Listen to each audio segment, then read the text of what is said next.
Please be seated, and see, we lawyers got talent, so thank you, Kathy. And now to lead us in prayer, Mary Oriole Roberts.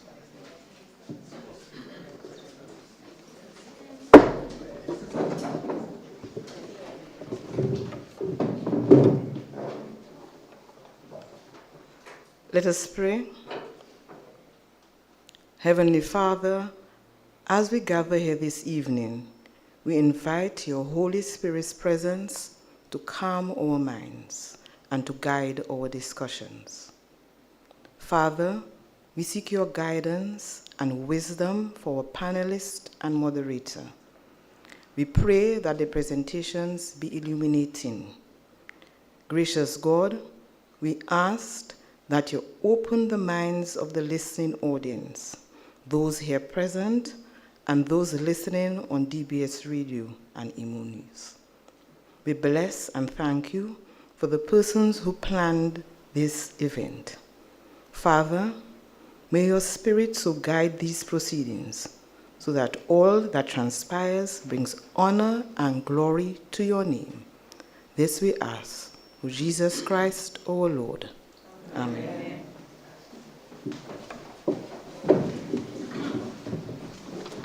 I wish to welcome you all here this evening,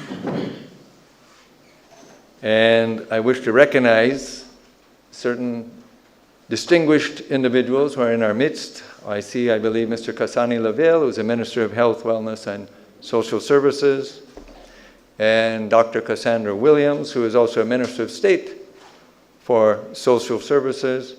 I believe it's Mr. Bernard Ito, who is the leader of the Dominica Freedom Party. Mr. Ronald Charles, who is Vice President of the UWP. Now, if I missed anyone, just shows you I'm not very good at politics, okay? So this evening, we have a discussion, I don't know if it'll be a debate, but it'll be a discussion on the Riot Act. Is it necessary in a democratic society?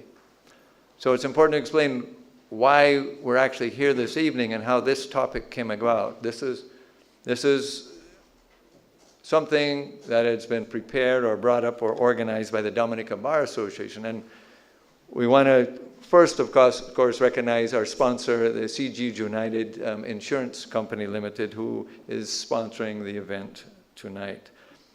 But some months ago, as you must be well aware of, there was an event that took place with regard to Parliament wanting to deal with certain measures regarding electoral reform legislation. Now, while that activity was going on, certain individuals organized a protest and voiced their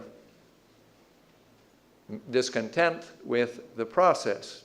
Now, we state we are a democratic society, and basically one of the purposes of the Bar Association is to promote and uphold and defend the rule of law, the Constitution of Dominica, and certainly the civil liberties of its citizens. So while these events unfolded, really the three branches of the government were at play here.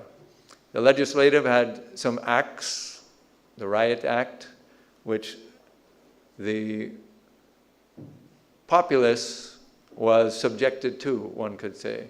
The executive branch had the authority to enforce the legislation based on their interpretation.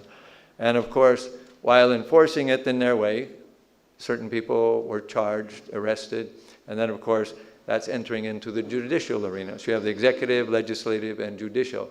So what happened was that there were differences, and where is that going to be resolved? One, of course, it's in the media and the eyes of the public, but it, of course, is going to court. So here with this distinguished panel of presenters, they're going to discuss their different perspectives, because everybody has an opinion and a perspective on what occurred, but they're going to present different perspectives and opinions and viewpoints. And first among our panelists is the Honorable Levi Peter, to my far left. He's the Attorney General in Dominica, and over 3 decades of experience on 2 continents is where Mr. Levi Peter has gained his experience. He graduated from the University of Westminster, London, United Kingdom in 1992 and completed his bar legal practitioner program at the Inns of Court School of Law, Chancery Lane in London. He practiced at both the Bar of England and Wales and of Dominica. As a barrister practicing from chambers at Temple, London, for some 13 years, he handled complex cases across criminal, family, immigration, and civil law, appearing before courts and tribunals at all levels, up to and including the Court of Appeal.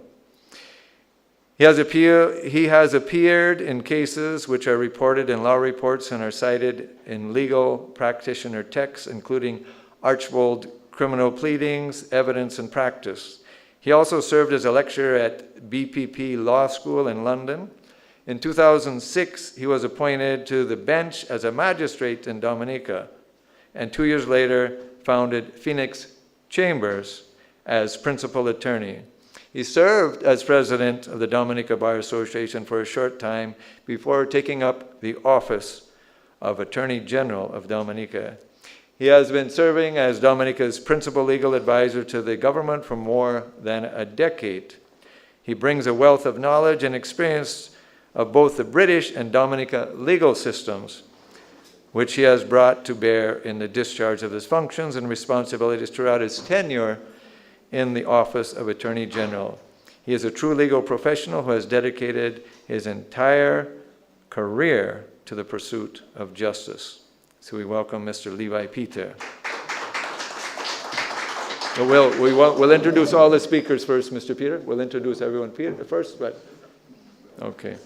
And then Mr. Clement Joseph, who is currently the Director of Public Prosecutions, Antigua and Barbuda, and he's on the Zoom platform or video platform. So Clement Joseph is from the Commonwealth of Dominica. He served approximately 5 years in the Commonwealth of Dominica Police Force before migrating to the United States, where he enlisted and served 14 years in the U.S. Army as a human resource manager. He had various duty assignments, including service in Hawaii and South Korea. Upon being honorably discharged from the U.S. Army, he enrolled at Cave Hill campus, where he completed his LLB and then proceeded to the Hugh Wooding Law School, where he attained his legal education certificate. Mr. Joseph then returned to Dominica, where he served 2.5 years as a state prosecutor in the office of the DPP before migrating to the Turks and Caicos Islands in the same capacity from 2013 to 2022. Mr. Joseph then served as financial crimes advisor to the Eastern Caribbean, Trinidad, Guyana, and the Bahamas, focusing on civil recovery of assets from 2019 to 2022. He then returned to the Turks and Caicos Islands to be principal public prosecutor, where he could argue without being criticized as being argumentative. I'll have to have him talk to my wife about that. On May 19th, 2025, Clement assumed the office of DPP in the Twin Island state of Antigua and Barbuda. He has a BA in American History from Thomas Edison University in Trenton, New Jersey, USA, an LLB from UWI, and a Master's of Law in American Comparative Law from Florida Coastal School of Law, Jacksonville, Florida, and a Master's degree in Public Law from UWI Cave Hill campus and the LAC. So we welcome Mr. Clement Joseph. Then in the middle of our panelists here, Geoffrey Layton, a criminal defense attorney in Antigua. Sorry, in Dominica, sorry. I was going to have you join Clement, I guess. It was on my mind. So I was just seeing if you're awake, paying attention, get your notes together. Okay. Mr. Layton is a barrister at law and solicitor and the managing director of Zenith Law Practice, Inc., based in the Commonwealth of Dominica. He says Zenith, I say Zenith because I'm American, but tomato, tomato, so it's Zenith for him. Mr. Leighton is a seasoned legal practitioner with over 2 decades of experience across civil, constitutional, administrative, election, petition, and criminal law. He has represented clients in legal proceedings in Dominica, Anguilla, and Tortola, litigating in public and private law matters. He is a graduate of the University of London and the Hugh Wooding Law School in Trinidad, and also holds a certificate in public administration from the University of the West Indies. His extensive public service includes roles as state attorney in both the chambers of the Attorney General and the Office of the Director of Public Prosecution in Dominica. He also served as a police prosecutor and instructor of police. Mr. Leighton is a member of the Dominica Bar Association and a dedicated advocate for legal reform and access to justice. So let us welcome Mr. Geoffrey Leighton. And sorry, give me a second. This is on another forum.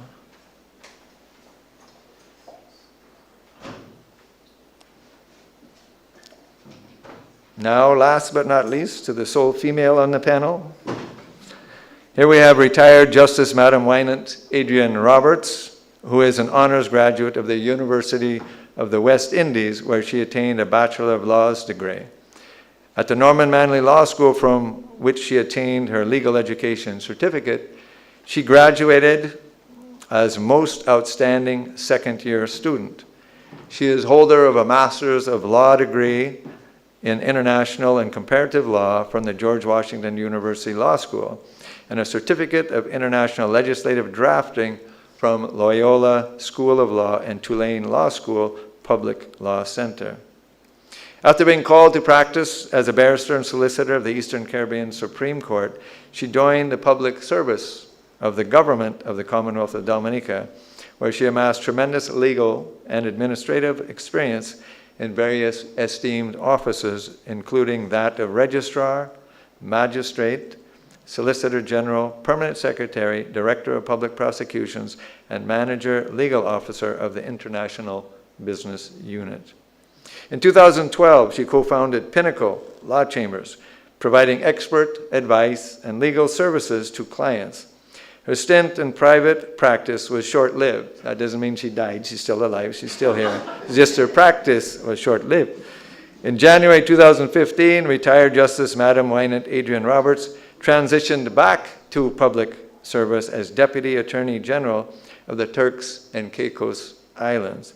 In September of that same year, she joined the ranks of the judiciary of the Eastern Caribbean Supreme Court.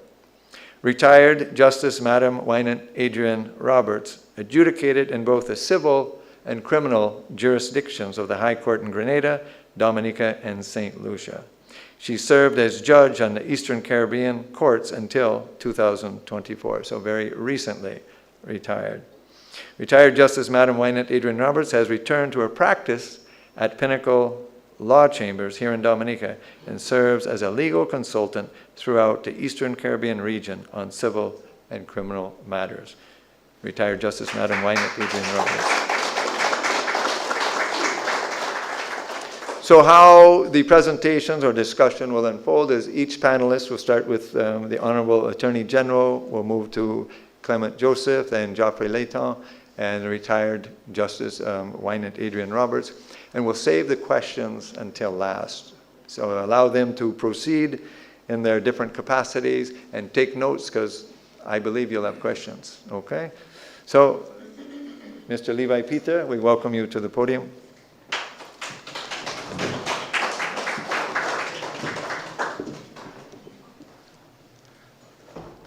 Thank you, Mr. Moderator.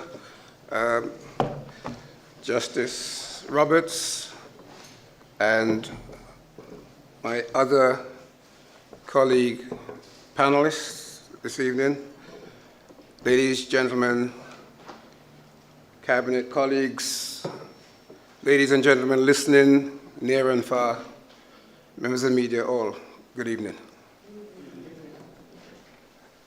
Just before I start, to say that certainly my few words this evening will not be addressing recent events or indeed events that have occurred in the past.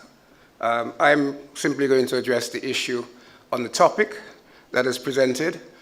If what I say bears relevance as far as you're concerned to recent or past events, that's fine, but I also just want to make it clear that I'm not speaking on the events that occurred and that were referred to by the moderator. Now, we are this evening discussing, as I understand it, as opposed to debating, the interesting topic, the Riot Act, necessary or not for public order in a democratic society. Let me say at the outset that my presentation will be asserting that the Riot Act is indeed necessary for public order in a democratic society. I'm hopeful that by the end of the discussion that we have tonight, the presentations of the four panelists and the various questions that will be posed to us, that the whole room and those listening will share my view, but we'll see. Now, a quotation that caught my attention and I thought was apposite for the discussion tonight is as follows: "Order without liberty and liberty without order are equally destructive." This is an interesting quote attributed to the 26th President of the United States of America, Theodore Roosevelt. I believe it is perhaps helpful to a better understanding of the nuances of the topic for discussion tonight. To my mind, this quote succinctly captures the tensions that exist between order on the one hand and liberty on the other. Both are critical components to the peaceful and harmonious existence of individuals and indeed for a viable democratic society. It is this tension which gives rise to the discussion tonight, and more importantly, in my submission, to the necessity for a Riot Act. So, the Riot Act. What is it? In Dominica's case, the Riot Act is found at Chapter 1002 of the 2017 Revised Laws of Dominica. It is not very long. It's a pretty short act consisting of 8 sections. I would suggest that it is quite likely that the most relevant to the discussion tonight are sections 4 and 6. They are somewhat lengthy, but I think for the purpose of the exercise and for elucidation, it is perhaps useful to recite them in full. Section 4 of the Riot Act states as follows: "Where any persons to the number of 12 or more, being unlawfully, riotously, and tumultuously assembled together in the to the disturbance of the public peace, and being required or commanded by any magistrate or by any justice of the peace or the senior police officer in the area, by proclamation, to be made in the name of the President, in the form hereinafter directed, to disperse themselves and peaceably to depart to their homes or to their lawful business, shall to the number of 12 or more, notwithstanding the proclamation so made, unlawfully, riotously, and tumultuously remain or continue together for the space of 1 hour or more after the request or command made by the proclamation.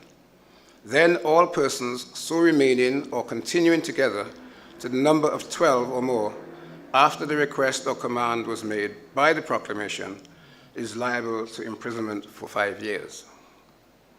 Section 6 of the Riot Act states as follows, and this is perhaps the more, if not the most controversial of the sections, as you will hear as I read it. "Apprehension of persons unlawfully assembled after proclamation. Where persons so unlawfully, riotously, and tumultuously assembled, or 12 or more of them, after the proclamation is made in the manner mentioned above, continue together and do not disperse themselves within 1 hour, then it shall be lawful for every magistrate and every justice of the peace, or the senior police officer in the area, and for every police officer, constable, and other peace officer of the state, where the assembly is, and for every other person as shall be commanded to assist any magistrate or justice of the peace, who is hereby authorized and empowered to command all persons of age and ability to assist him therein, to seize and apprehend, and all persons so commanded are hereby required to seize and apprehend the persons so unlawfully, riotously, and tumultuously continuing together after the proclamation is made, and forthwith to carry the persons so apprehended before a magistrate or before one or more justice of the peace, in order to their being proceeded against for such offenses according to law. And if the persons so unlawfully, riotously, and tumultuously assembled, or any of them, shall happen to be killed, maimed, or hurt in the dispersing, seizing, or apprehending, or endeavoring to disperse, seize, or apprehend them, by reason of their resisting the person or persons so dispersing, seizing, or apprehending, or endeavoring to disperse, seize, or apprehend them, then every magistrate, justice of the peace, police officer, constable, or other peace officer, and all persons aiding or assisting them, or any of them, shall be free, discharged, and indemnified, as well against the state as against all other persons of, for, or concerning the killing, maiming, or hurting of any such persons so unlawfully, riotously, and tumultuously assembled as shall happen to be so killed, maimed, or hurt, as mentioned above. So, there you have it, ladies and gentlemen.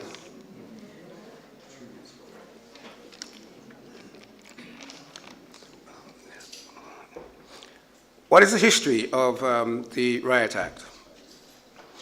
Dominica's Riot Act, which can be found at Chapter 1002 as indicated of the 2017 revised laws of Dominica, was enacted in 1897.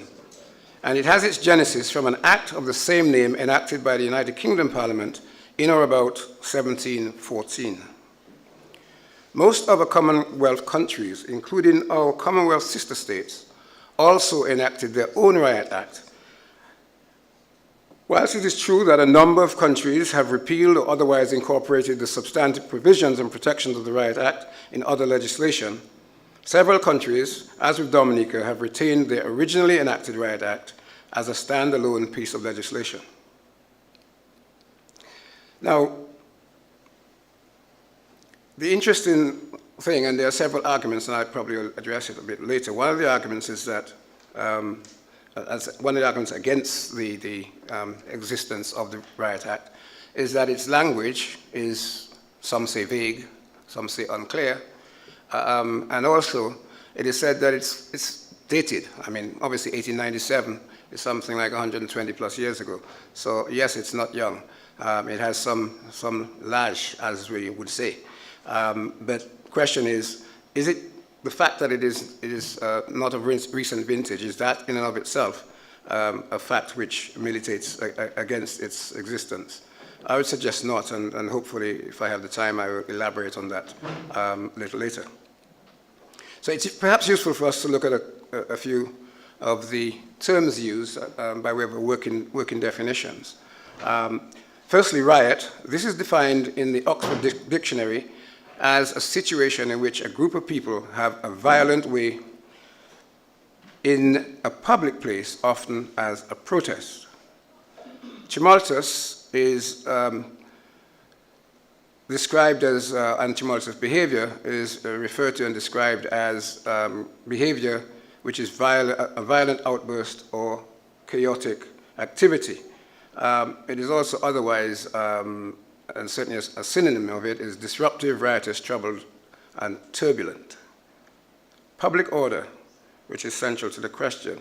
One source describes public order as referring to the state of peace and quiet in a public space, where people can generally go about their daily lives without fear of violence or disruption. It is said to encompass the absence of widespread criminal or political violence and ensuring that people can move freely without undue fear. So is public order necessary or even desirable?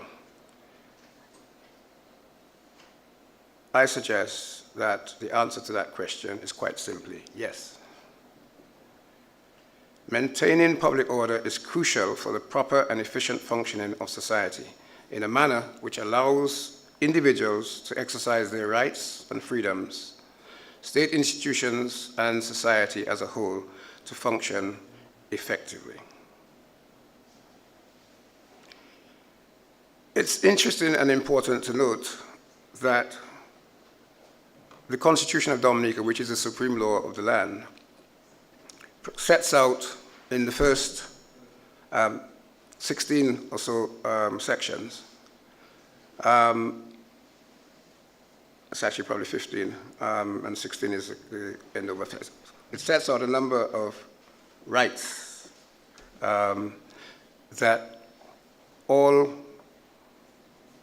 not just citizens, but all persons who are within the jurisdiction of the land are entitled to those freedoms, those liberties, those rights.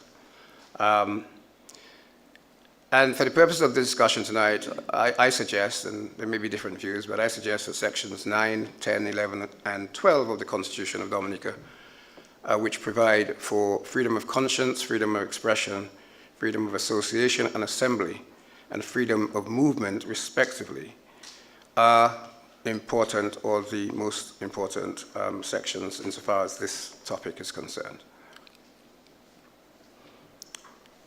Those sections in my submission support the contention that freedoms are not absolute. That is to say, that we often hear people saying, it's my right to do this, the Constitution, I have a right under the Constitution to do this, or whatever. And in most instances, they're probably right. But what most people do not either know or give sufficient attention to is that rights also have responsibilities.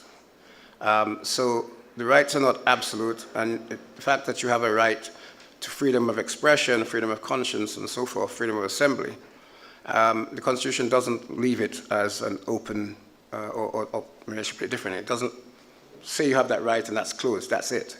It goes on, and I shall read the sections, because I think for the purpose of the exercise, not just what I have to say, but for what all of the panelists have to say, it is likely that what's in the Constitution and what's in the Riot Act will be relevant.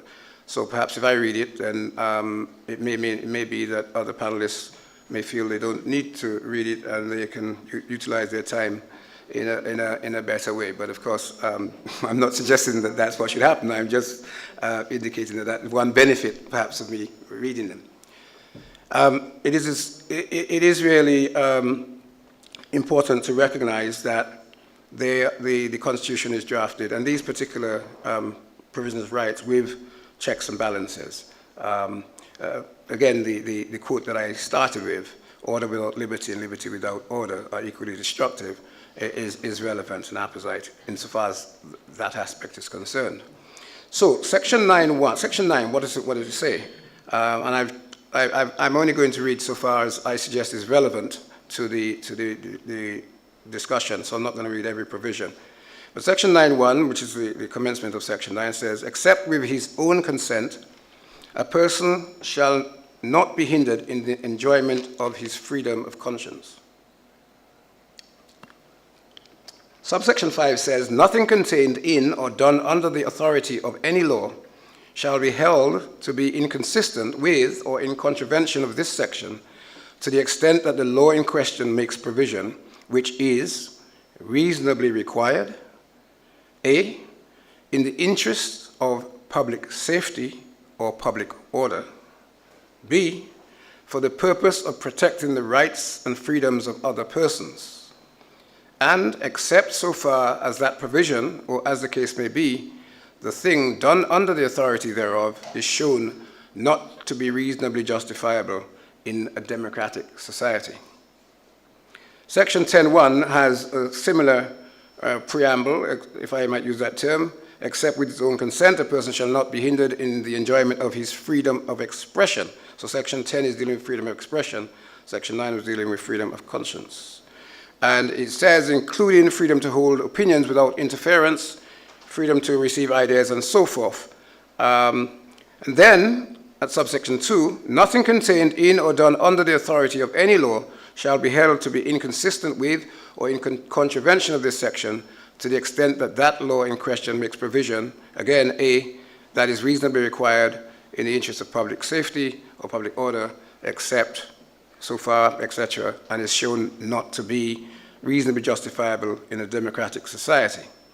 Section 11.1, a similar preamble. This is in relation to freedom of assembly and association. No person shall be hindered in that. That is to say, his right to assemble, associate with other persons, and so forth, including to form or belong to a trade union or other associations for the protection of his interests. And subsection 2, nothing contained or done under any authority shall be inconsistent with or in contravention of this section, that's the Constitution, provided that that law in question makes provision that is reasonably required in the interest of public safety, public order, and B, that is reasonably required for the purpose of protecting the rights or freedoms of other persons, and except so far as that provision, or as the case may be, the thing done under the authority thereof is shown not to be reasonably justifiable in a democratic society. Finally, Section 12, a person shall not be deprived of his freedom of movement,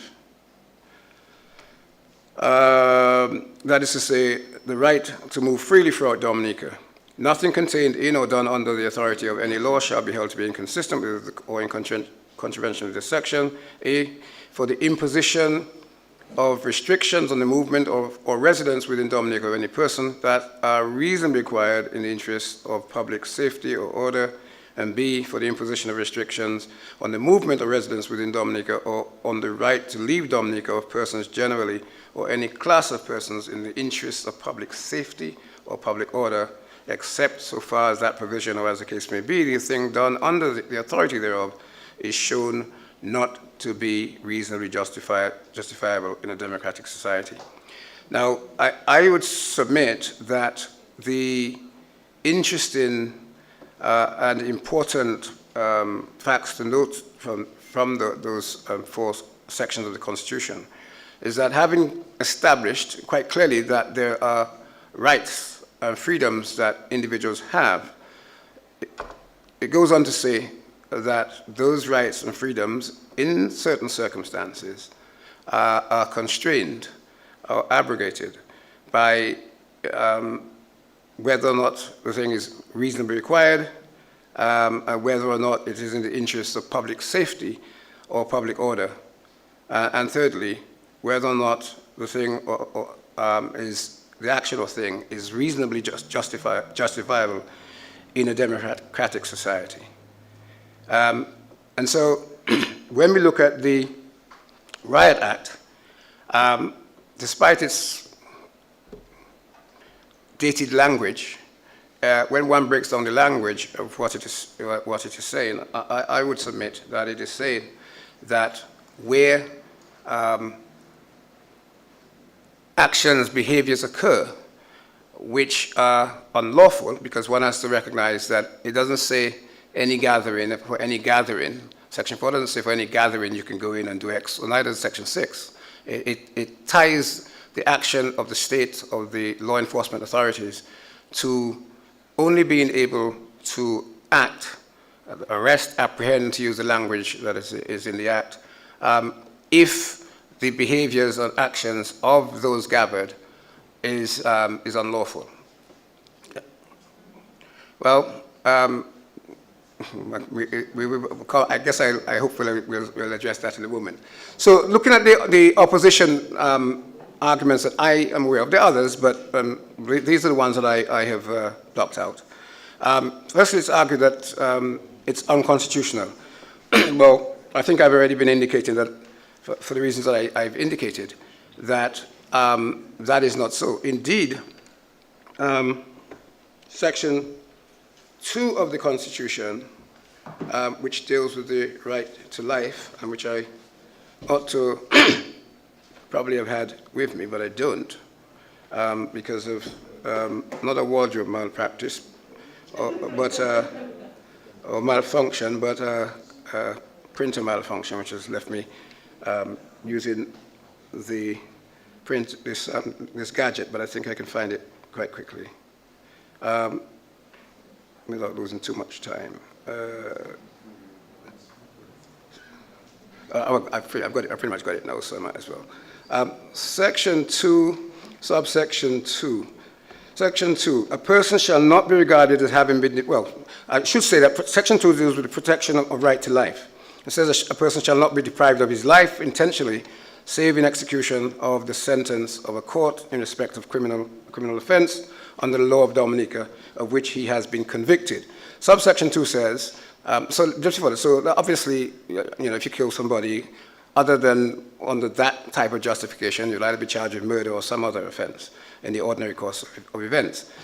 Subsection 2 says, a person shall not be regarded as having been deprived of his life in contravention of this section if he dies as a result of the use to such extent in such circumstances as are permitted by law of such force as is reasonably justifiable. And it has A, which is dealing with defense, B, in order to effect a lawful arrest, and C, for the purpose of suppressing a riot, insurrection, or mutiny. So, I submit that the Constitution is not at odds or at variance with Section 6 of the Riot Act.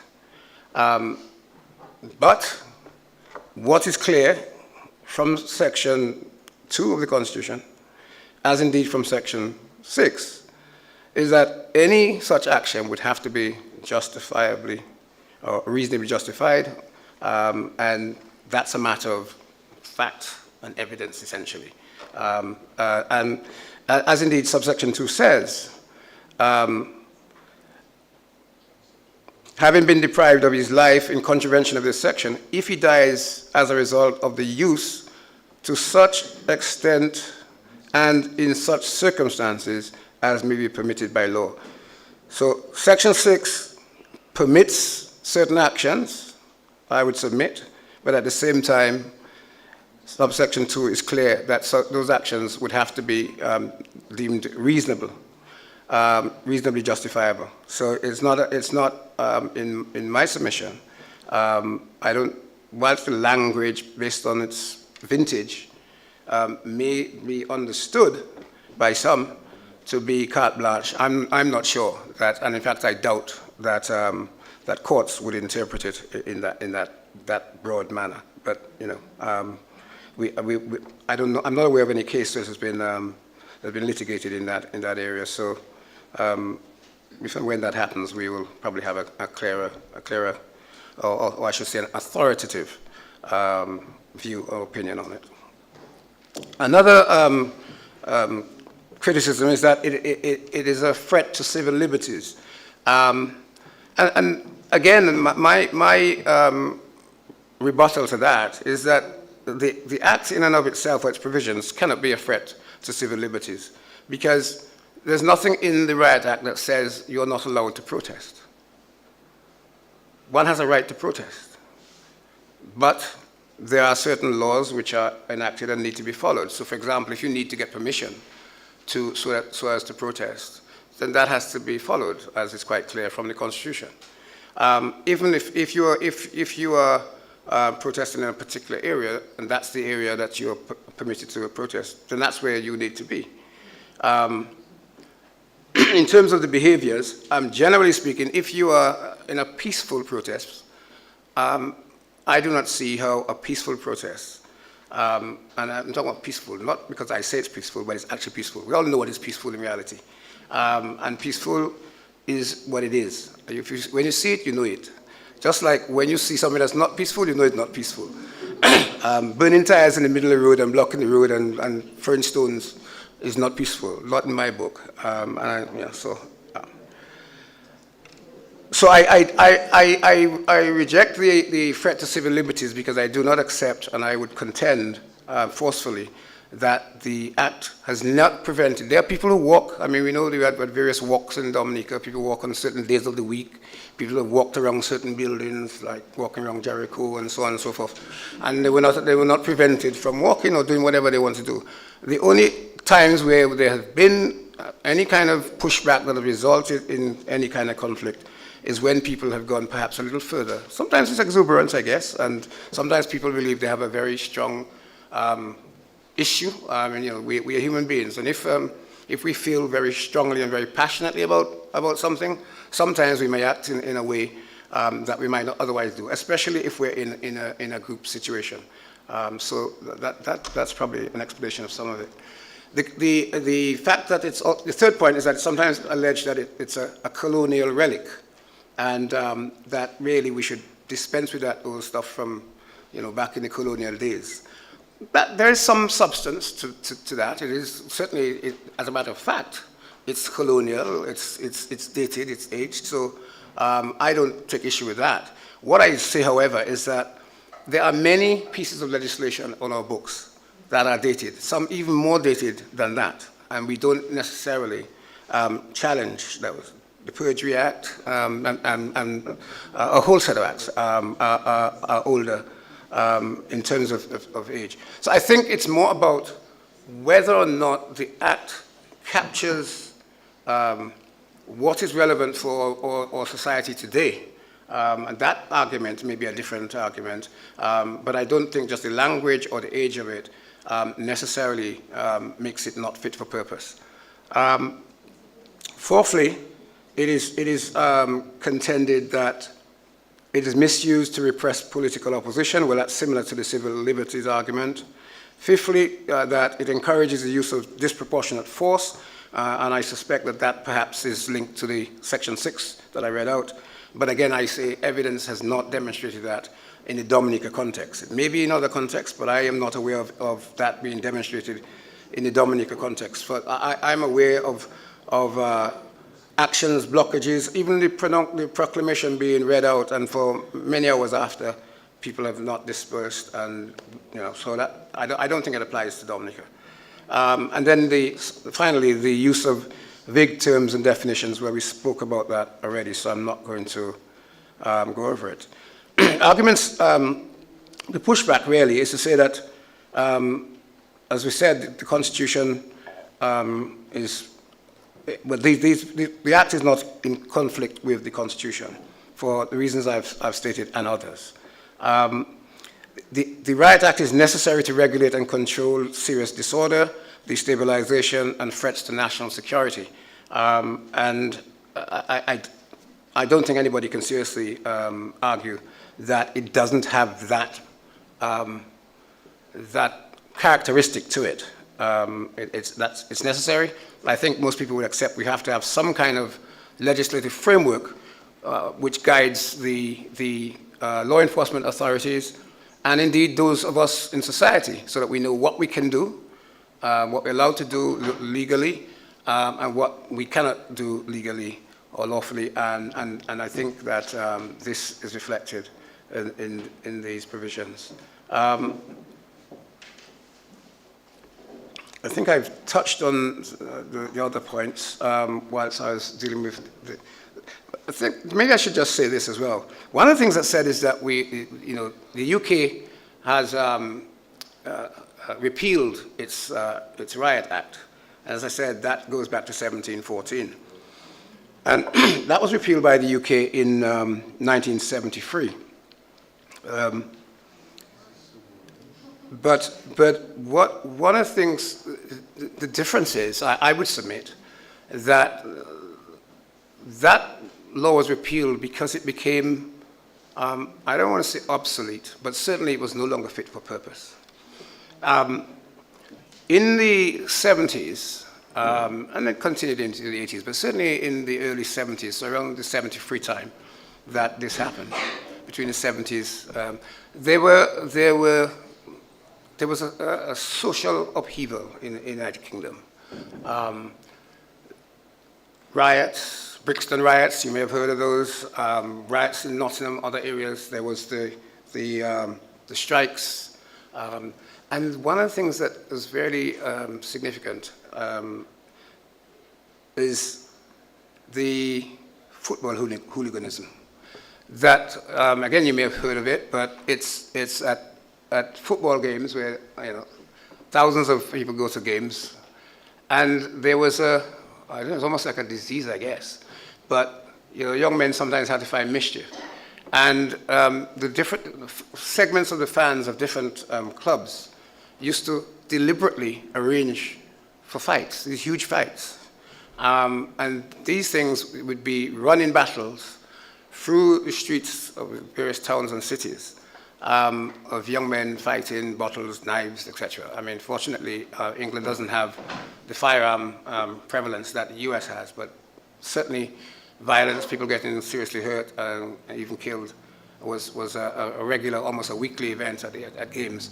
And so the combination of those factors drove the UK to the conclusion that the Riot Act was not appropriate for their circumstance. And if you think about it, it makes sense. Remember, what I read from Section 4 and Section 6 of the Riot Act. Under the Riot Act, you have to, at some point, the authorities have to decide this thing is serious, and we have to read the proclamation. The proclamation has to be read properly. If it's not read properly, you have a problem, so you have to read it properly. But more significantly, for the purpose of what I'm saying now, is you have to make that proclamation. Well, if you're in a ruling situation, like I've described with gang warfare and stuff, making a proclamation is probably not the best way of trying to deal and control that situation. Having made the proclamation, which is probably even worse, you then have to wait at least an hour before you can act on that proclamation. Well, if you've got a serious situation and fluid situation, then it's probably challenging to do that. That is probably something that is more useful and more readily applicable to where you have a fairly contained situation. So you have a protest which is fairly contained. There's 500, there's 1,000, there's 5,000 people, but in a fairly contained area. Then maybe you can read a proclamation and you can wait for an hour to allow people to disperse who goes at their home. So these are the factors that I suggest impacted the UK. So what, for example, so now you will find the Riot Act, sorry, not Riot Act, but the offense of riot, you will now find it in the Public Order Act in the UK. And there are other jurisdictions that have that as well, including within our region, Barbados, for example. And so the Riot Act is now Section 1 of the 1986 Public Order Act in the UK. Violent disorder is Section 2. Affray is Section 3. And I think harassment is probably Section 4. But the reality is that those offenses are still recognized as serious offenses, and they carry serious penalties with them.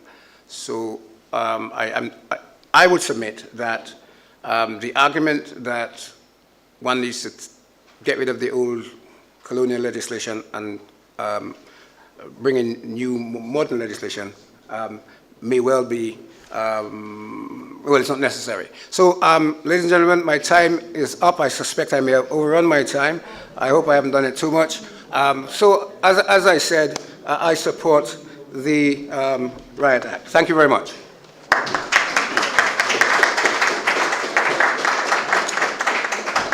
Thank you, Honorable Attorney General. And the Attorney General is right. We aren't here to determine or decide the events, to judge them that occurred, but the events earlier this year was what brought about this forum tonight. So it was important. We heard the pleas of individuals so that it's a discussion. It's not a case before the court where we're going to determine the outcome here. It's simply their discussion, what they wish to present on these issues from their perspective. So we thank you, Honorable Attorney General. Now we move to Mr. Clement Joseph, the Attorney, or the Deputy, or the Director of Public Prosecution, Antigua and Barbuda. But before that, I believe I missed Mr. Julian Defoe, is a Minister of State in the Agriculture and Blue and Green Economy. Is that correct? Like I said, I'm not a good politician, so, but if you're a farmer, I'll see you out there. So maybe we're in the same boat there. Okay, I don't know if Mr. Joseph, if you're able to come on board. Okay. If you can hear me clearly. Okay. Thank you. I'll start off by saying good evening to all and those listening and watching. And I think this is a discussion that we can have as Dominicans in relation to these two pieces of legislation. In my role, official role as a public Director of Public Prosecutions, my duty is to enforce and prosecute the laws of the jurisdiction in which I'm in. Antigua and Barbuda has the same wording of this legislation, the Riot Act, the Public Order Act, as does Dominica. If called upon to prosecute, then I am duty bound to do so. That is my official part. I'll tell you my personal part about this legislation. And number one, I think that it has outlived its usefulness in a democratic society. In the case of, the Honorable Attorney General spoke about derogation of rights, that you can pass a law. The Constitution gives that power, that if a law is passed for public safety, etc., that they can abridge those rights by legislation. However, in the case of the Freitas and the Permanent Secretary, Ministry of Fisheries, for want of a better description of that law, where Mr. De Freitas was an employee in the Ministry of Agriculture, and he went out to protest what he called corruption of the Minister of Agriculture. And they moved to try to, under the Civil Service Act, say that he could not partake in political activity. Took the matter to court, and Justin Simon represented him before the Privy Council, where the Privy Council set a 3-test standard to decide whether a law is constitutional or not. Number one, do we have a problem in society that needs to be addressed? The government is to answer that question. If the answer is yes, we move on to the second question. Is the law rationally connected to that problem? The government needs to answer that. If they say yes, then you move on to the third question. Is it proportional to the problem that it seeks to control? If the answer is yes, then the law could be deemed to be constitutional. However, the Privy Council used that case in many common law jurisdictions to test the constitutionality of that of breach of rights, and developed that case in subsequent cases and added a 4th requirement, that if the government could answer all 3 questions, the claimant, that citizen, if he can show that that law is not okay in a democratic society, then the law could fail.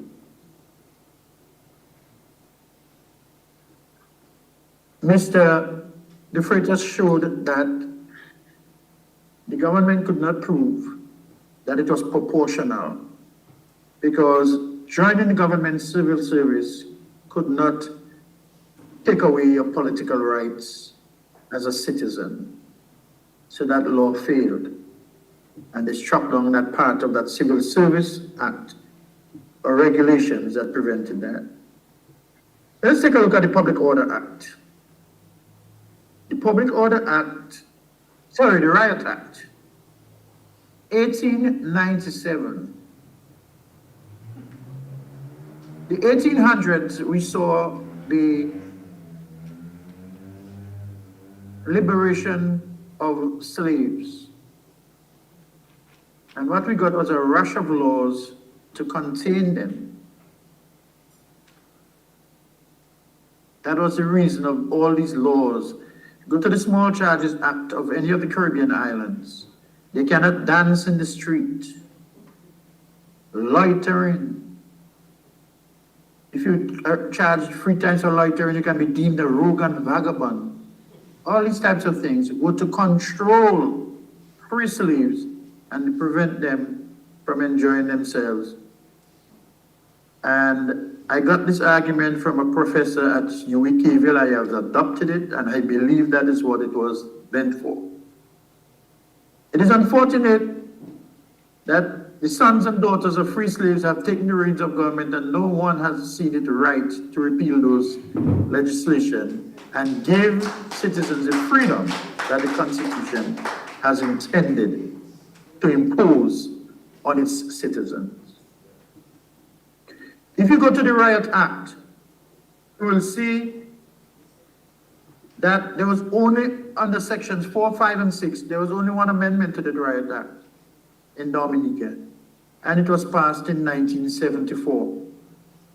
I don't know what exactly was changed, but as Dominicans, we know of one piece of act, that a notorious act that was enacted in 1974 in Dominica.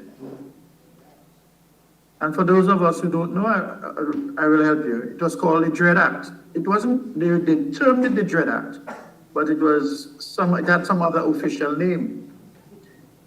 And you heard the Honorable Attorney General refer to Section 6, that talks about if you help the police to contain these rioters and you kill them, you maim them, you hurt them, you are indemnified from punishment. And that was the language in the Dread Act. Anytime you kill a dread, you are indemnified from punishment. And we know that was repealed as soon as the interim government took power in 1979. That was one of the first acts they repealed, the Dread Act. So why do we still have language similar to the Dread Act in laws in the Commonwealth of Dominica? The Riot Act tells us that the person or persons, well, no, it doesn't say the person, it says the persons who remain, you have to remain for 1 hour after the proclamation in order to be liable under the offense. We've seen a lot of people charged in Dominica, and on those complaints, not one of the complaints have on it that you were there from 12:01 p.m. to 1:02 p.m. It does not have that on it. And they are charged individually. So if I am charged individually for a certain set of hours, and the other people you're talking about that are charged, and they were not there during that period, I could not be counted as one of the 12 if I am charged individually. Now,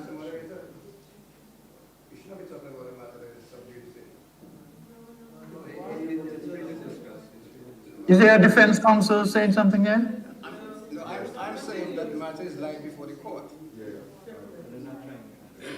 It should be, you could talk in generality.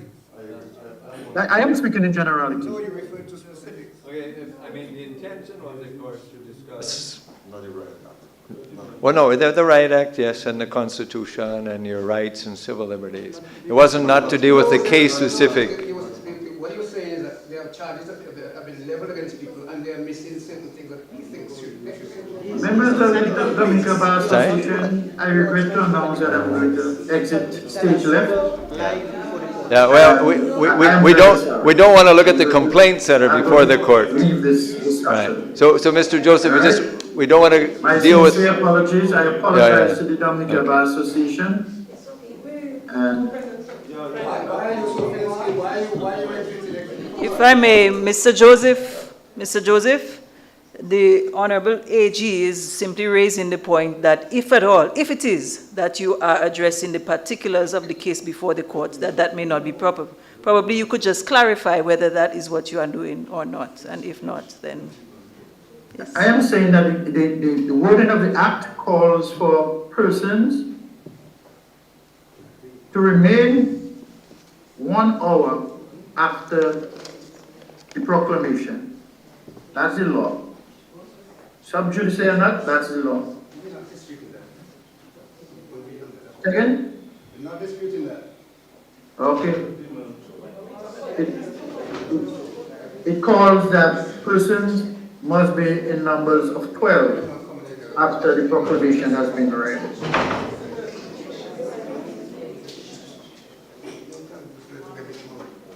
It appears that the law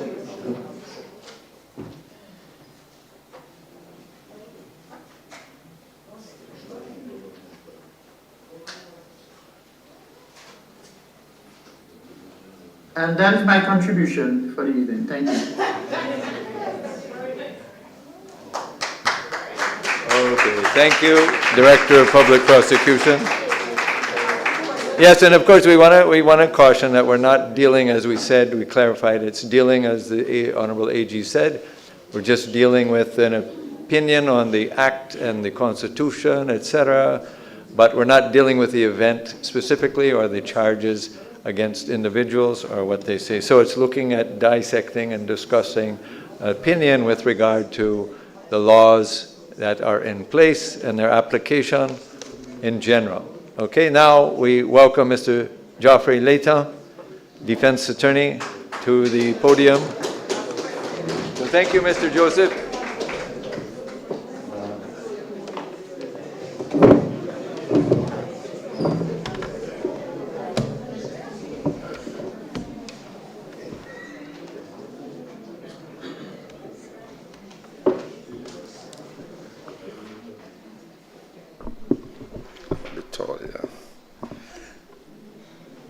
Good evening, distinguished colleagues, members of the fraternity, Justice Roberts, ministers of government, members of the public and the media. Let me first make a declaration that I will not be commenting on this recent matter of which I'm involved. I want to thank the Attorney General and Mr.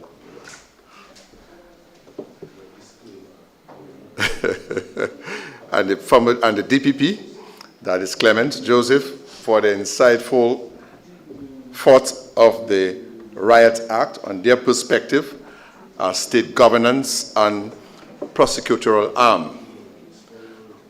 But as defense counsel, I will take it from a different level. I will look at individual citizens and the humanitarian and constitutional standpoint as it relates to the Riot Act. Now, the mere fact that we gather here tonight in this campus is reflective of a space or an environment that encourages dialogue, isn't that so? Intellectual freedom, isn't that so? And democratic ideas.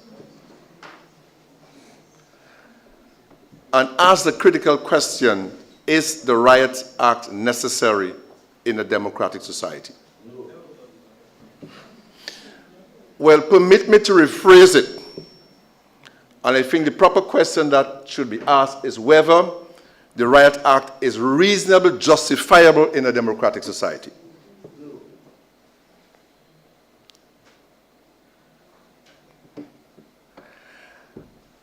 And the heart of this question, I want us to understand, lies as how we as a nation define our relationship with power, with protests, and public space. So my role tonight, Mr. Moderator, is to show how this Riot Act impacts ordinary people. Even the lawyers themselves. Because you know, Murdoch, some time ago, they had a protest, the lawyers. They were protesting against the condition of the court. It was 12 or more. And they marched up to the ministry. I was part of that. Activists. How this act impacts on activists or religious group, even in peaceful marches.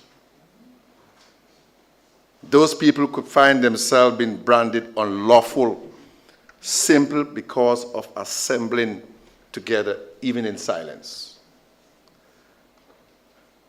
And so we must ask the question tonight, that does the law make rooms for peaceful dissent?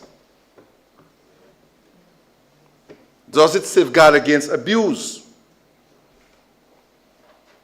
And most importantly, does it reflect the values of modern rights respecting democracy. So my question again, is the Riot Act necessary in a democratic society? Is it reasonably justifiable? The answer, my answer to that, AG, is no. You said yes it is, I said no.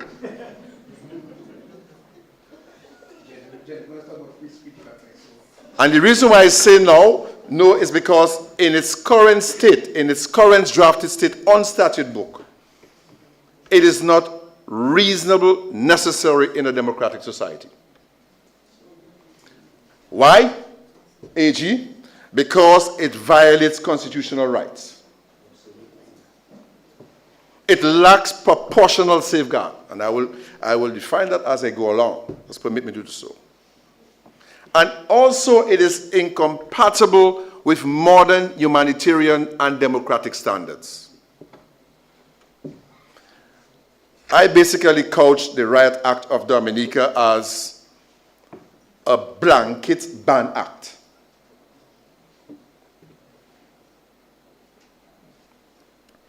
Now, let's look at some overview of the legislative instruments, and I want to start first with the Riot Act. Earlier, the Attorney General made reference of certain provisions of the Riot Act. Those provisions authorizes a magistrate, justice of the peace, and even a senior police officer to disperse a group of 12 or more people that they deem to be unlawful, they deem to be riotously or tumultuously assembling.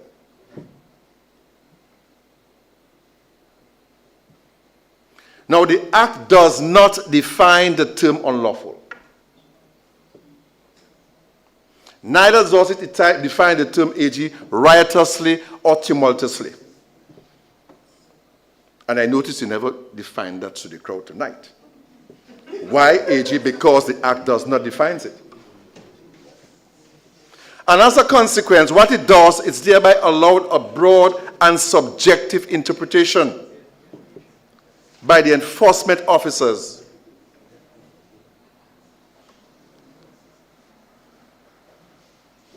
Let's talk about that proclamation.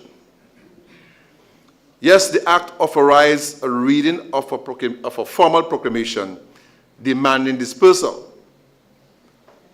And that is if the group fails to disperse within 1 hour, force may lawfully be used even if it results in injury or death. That cannot be lawful.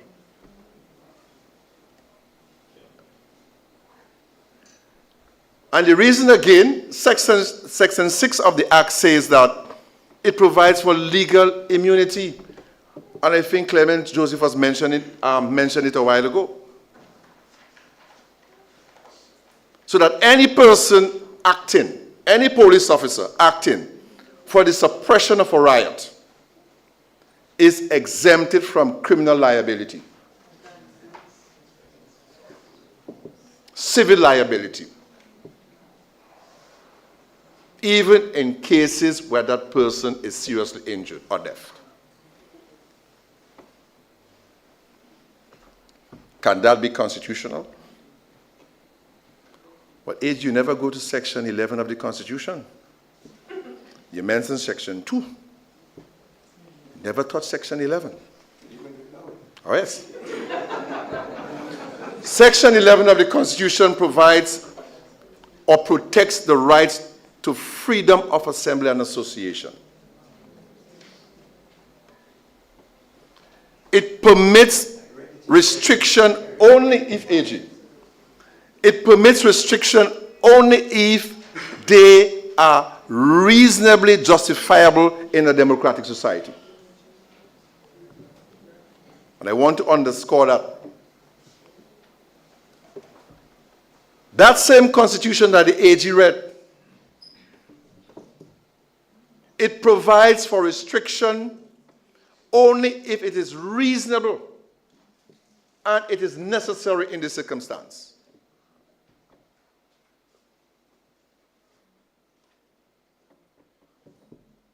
So let's examine some of the key points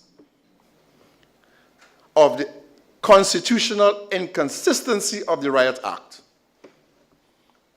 and also the humanitarian deficiency of it. The first point I want to highlight here is that it is disproportionate. Because why? It involves the use of automatic force. And the kind of force we are talking about there is lethal force. Firearm. Shooting people.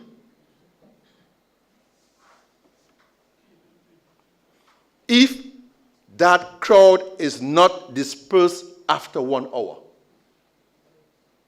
Think of it, folks. Think of it. I make my opening remarks some time ago, 1 or 2 years ago. I think Heather Felix was there too. We were part of that group. We were part of that group, the lawyers. Madam President Roberts, you are the one who led that, right? You were the president then? That's right. It was 12 or more, 15 of us, thereabout. And we peacefully walked up to the ministry. The Riot Act says that we can deem to be unlawfully guarded. Is that fair? And if the police comes and give a proclamation and say, look, lawyers, get up from there, or else. And within 1 hour, the lawyers didn't decide they are not getting up from there. They fire shot in the process. You get injured. Is that proportionate? Think of it. Think of it.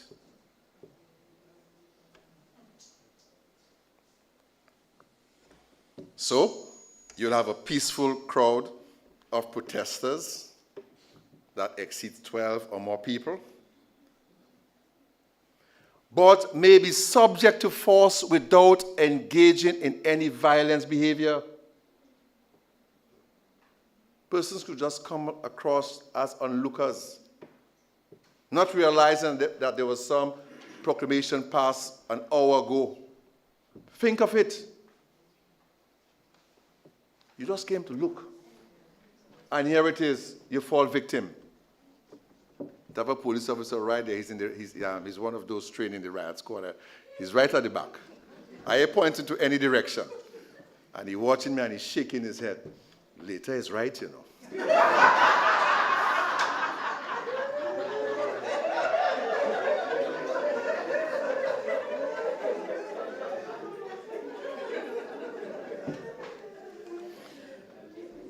And I will tell you, folks, why, again, the Riot Act conflicts with Section 11 of the Constitution.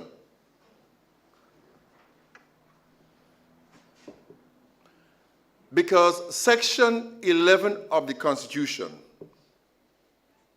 requires that limitations or restrictions on assembly must be reasonable, must be necessary and proportionate.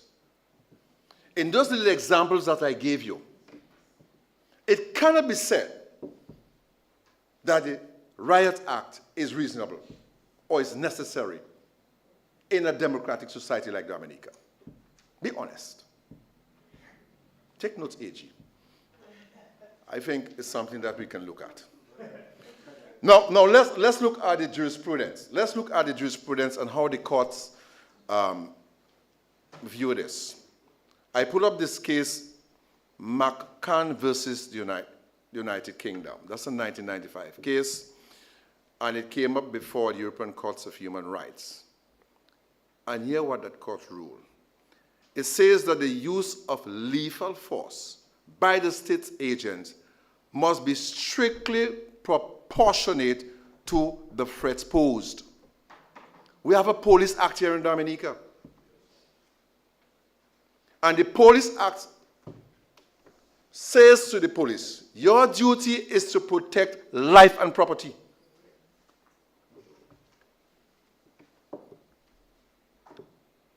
These days I see police every part they walking in town, they have a gun and a rifle with them.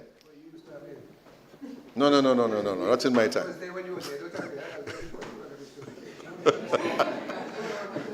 Mr. H, behave yourself.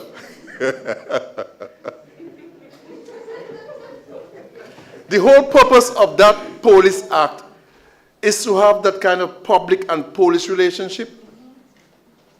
Their first role is to protect life, not to shoot at people in case of a riot, not to use tear gas in case of a riot. And that's what we're examining there. So this case, the court says, look, if you're going to use lethal force, boy, be careful. Must be strictly proportionate to the threats being posed.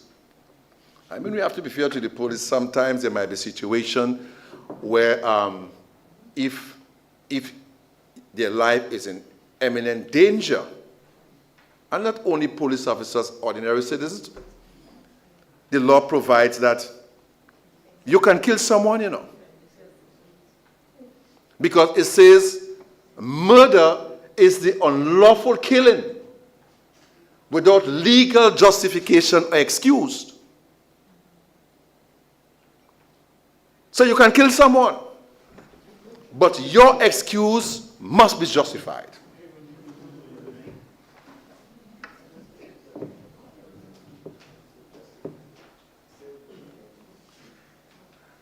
Also, the UN Basic Principles on the Use of Force and Firearms 1990s make the statement that force must be used only as a last resort and lethal force only when strictly unavoidable to protect life.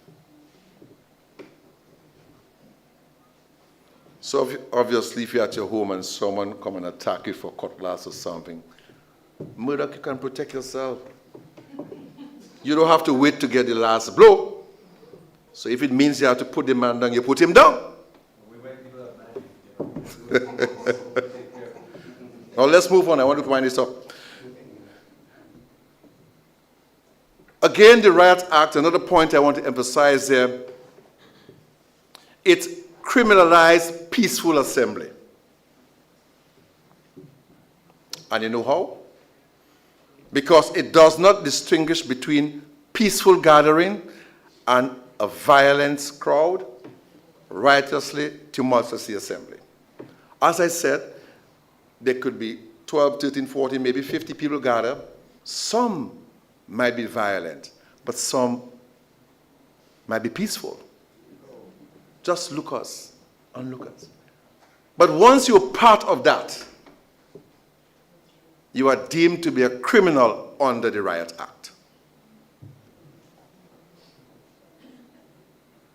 Just imagine there is a very silent protest, a prayer vigil, candle vigil, 12, 13, 14 more people walking and praying, praising God.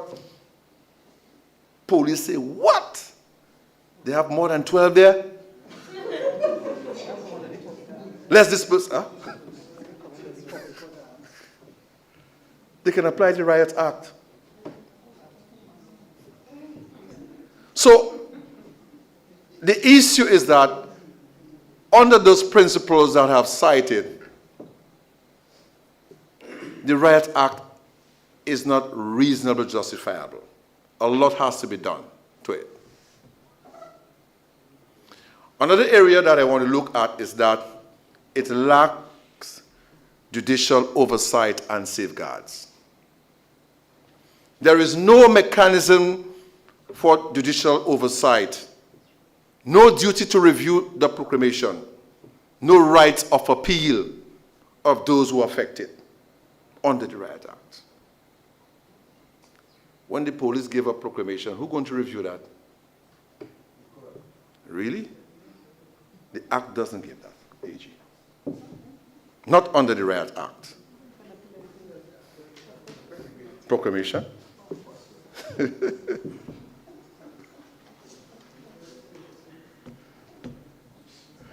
Again, I want to emphasize the point here that there is a colonial legacy that is incompatible with modern democratic standard. Okay, and the point was made earlier by Clement, and I agree with him. AG also alluded to that. Yes, there is some colonial legacy attached to that. It is modeled after a 1715 UK Act. Again, pointing out to this, when persons, Clement mentioned that, more persons in slavery when they were being suppressed because they want to express their freedom, and so on. So that act is rooted way back and is rather outdated. So here is my conclusion and my recommendation. My conclusion is this. This colonial statute that treats assembly as a threat is not a right. Point number one. Point number two is that it's outdated because it does not reflect current international human rights standard. Number three, it is overbroad, it is too wide, applying to any group, 12 or more persons, without no regard to the purpose, no regard to the intent, no regard to conduct. Number four, AG, it fails the constitutional test of being reasonable and proportionate under Section 11. Number five, it fails not only our constitutional test, but international standards of necessity, minimal intrusion, and proportionality. So AG, here's my recommendation. Repeal and replace that Riot Act.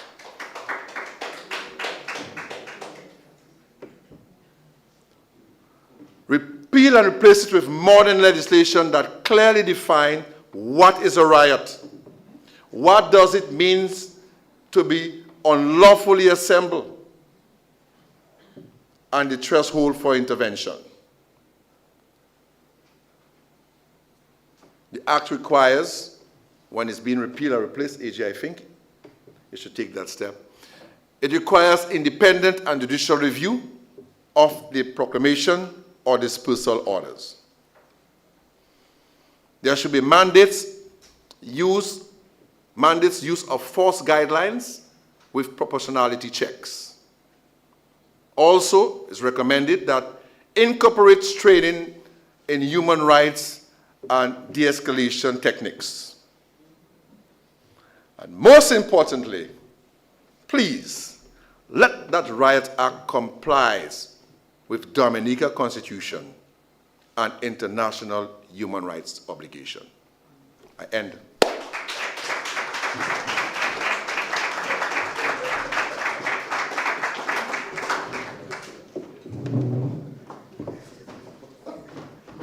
I didn't know if I had to genuflect and say hallelujah, amen. He was coming across like a real preacher there. Yes, brother. Yes, brother Leighton. We pass the collection plate now, the offering. Now we come to our final presenter, retired Justice Adrian Wynant Adrian Roberts. Come forward, please. Good evening. Let me acknowledge the Honorable Attorney General, honorable ministers in our presence, lawyers, friends, ladies and gentlemen. You know, I came up here with my computer ready to speak, but I think you've had a good idea, or you've been exposed to the deficiencies and even the merits of the Riot Act. I wish I could have made an order tonight, but I wish I had gotten more fulsome, because right now I would have to ask the AG to rebut certain things that Mr. Later has said, and I would have to give him a right of reply. But it doesn't apply tonight, because time is limited. You've heard the short and the brief historical overview from Mr. Clement Joseph. I'm sure most of you may not have known anything about it, because most of us were born after 1974. At this point, what I would like to do is to just open up for questions and answers, and I will try my best to respond to your questions and answers. I don't think that there's anything I can add to the discourse. My personal view, my learned view, if I may so say, is that while I will not hold the whole act itself as unconstitutional, because we do not generally have to, the challenge is generally to a particular section of an act as opposed to the whole act itself. There are certain sections that, the first couple of sections, which says what the penalty is for a riot, what the penalty is for an unlawful assembly. I don't see anything unconstitutional about it. So it would have to be section by section. I have issue with section 4 and 6, which all the speakers before me have mentioned. In particular, section 6, which gives an absolute immunity. And I think counsel, Mr. Later, have given you a very good overview of that. So that particular section is one that I would advocate for repeal. I wish it was something like the US, where persons would call upon their parliamentary representatives to make these kind of representations before Parliament to change legislation. But unfortunately, we as citizens of Dominica, we do not take up that role at all, to look at legislation and to advocate for certain legislation to be repealed and to be replaced. I truly believe that we need legislation to deal with public order. In any civil society, you're going to need legislation to deal with it. But the Riot Act, as it is, in the language it is framed, it leaves a lot to be desired. And in particular, Section 6 is unconstitutional. So, ladies and gentlemen, if you have any questions, yeah. If you have any questions, just raise your hand. Yes, thank you, Honorable Retired Justice. I think we take in general, possibly, for the time and stuff, the questions to the whole panel. Would that be all right? And just for you to note, even though law is an adversarial process. You have plaintiff, you have defendant, so naturally you go into court and you're fighting for your clients. But you see, even though Mr. Layton addressed the AG personally, they still can share a little laugh, because they know they're on the spot here, and they're supporting their positions. And it's not to fight the case again. It's not to fight the case. And Mr. Joseph had very salient points, very important. He may have been cut off, but maybe he could have said, well, I'm not really referring to the case, but I didn't know what his presentation was. Okay? And if you look at one of the sections in the Riot Act that is under great scrutiny, as it has been presented by all sides, is that Section 6, and it's basically, if you look at it, if you get a chance to look at it, there's 300 words approximately in that section, and there's only one full stop. There are 26 commas and one semicolon, and when you try to decipher what the subject, the verb, the predicate is, it's untenable in a sense. There's so many things. There's a lot of descriptive words, like tumultuous, violent,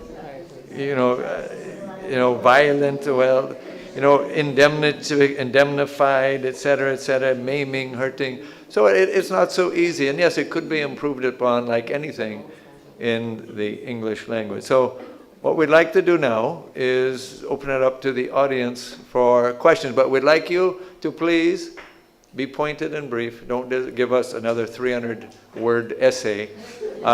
Make your point, your question, or I will simply ask the person with the microphone to pass it to somebody else. So get to your point, please, with a very direct question. Thank you. Who's first? Who would have a question first? There must be questions. They were so thorough, there's no question? Holding the mic for whoever has a question. Okay, there's one back there.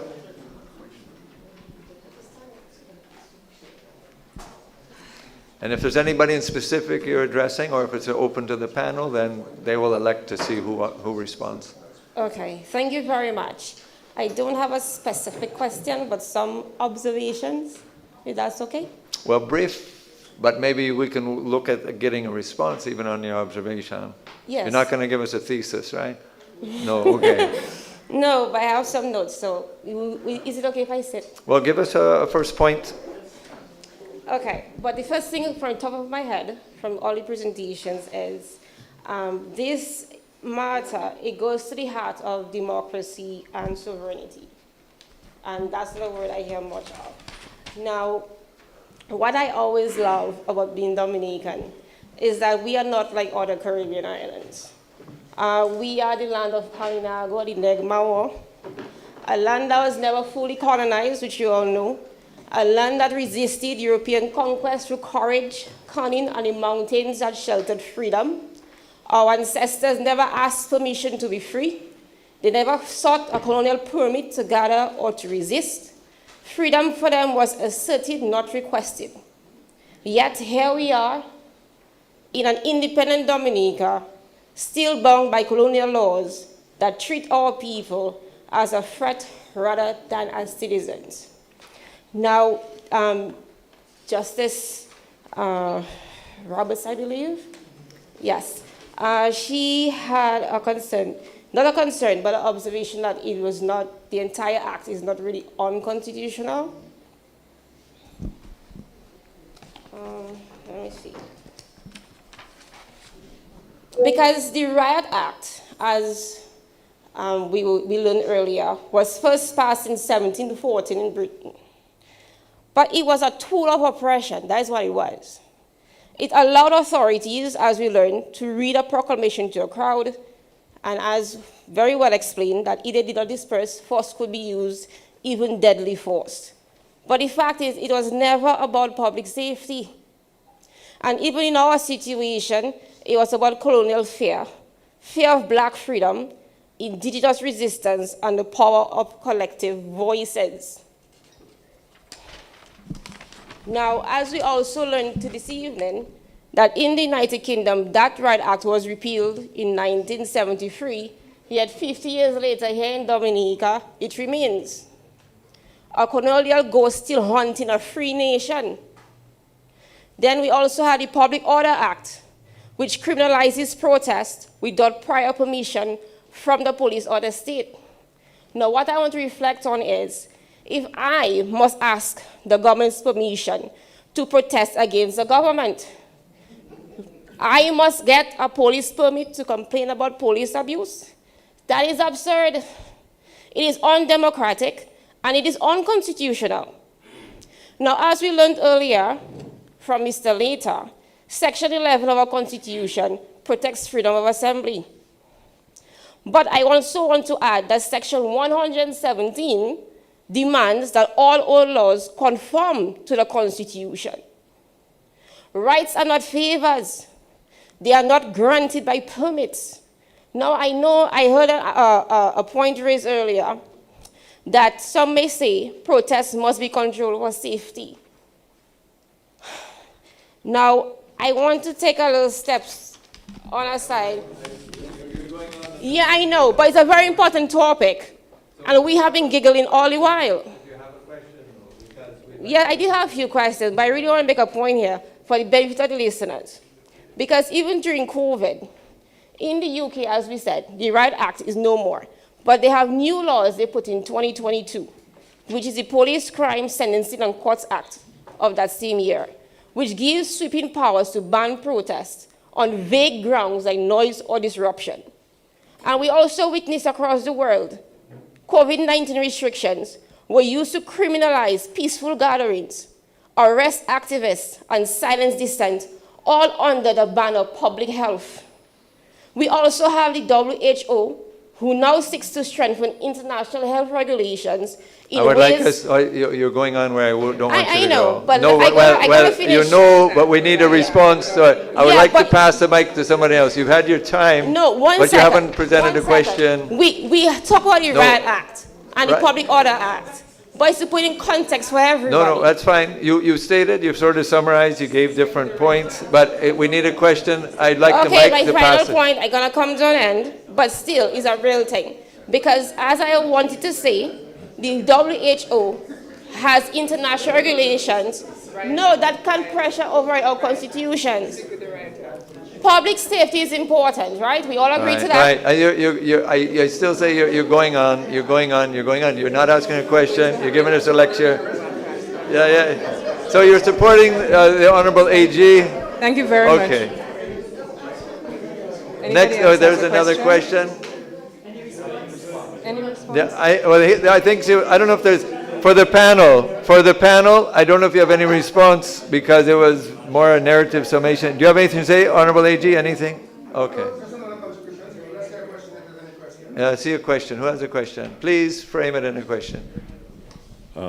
Thank you very much, and good evening to everybody. And I just want to thank the conveners because this is such a rare occasion to have that kind of discussion, and I'm glad to be there. I just wanted to ask either one or all members of the panel, with regards to the Riot Act, do they see any inconsistency with what Section 117 of the Constitution says? Because the Constitution says that Section 117 says the Constitution is the supreme law of Dominica. And any other law that is inconsistent with that Constitution, that other law must take a fall and the Constitution must prevail. So I just wanted to find out from the panel, is there any inconsistency, the Riot Act and the Constitution? Thank you. Yes, go ahead. Do you want to bring the mic on?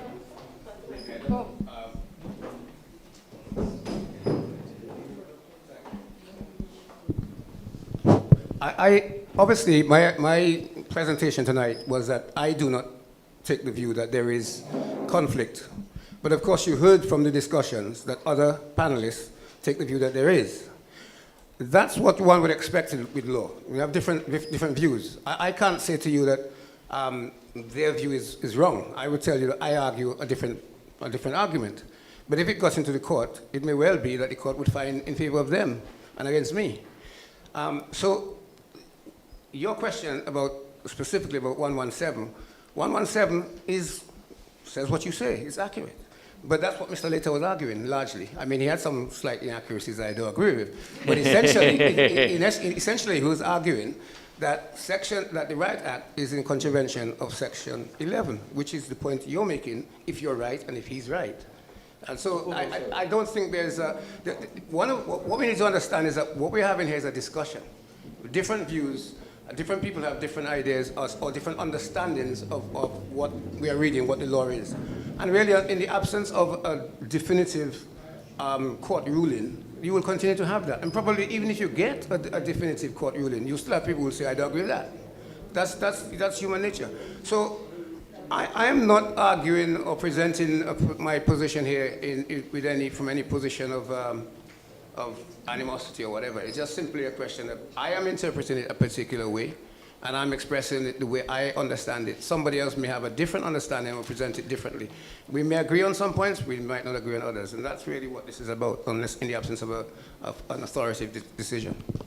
And that's what's right in a just society, is you're able to air each side and you let, it's an impartial judiciary determine the outcome. And of course, we have High Court, we have Court of Appeal, we have CCJ, so one can overturn another. Okay, who's next who has a question? Yes, good evening. I have a question as it relates to the Constitution and freedom of movement.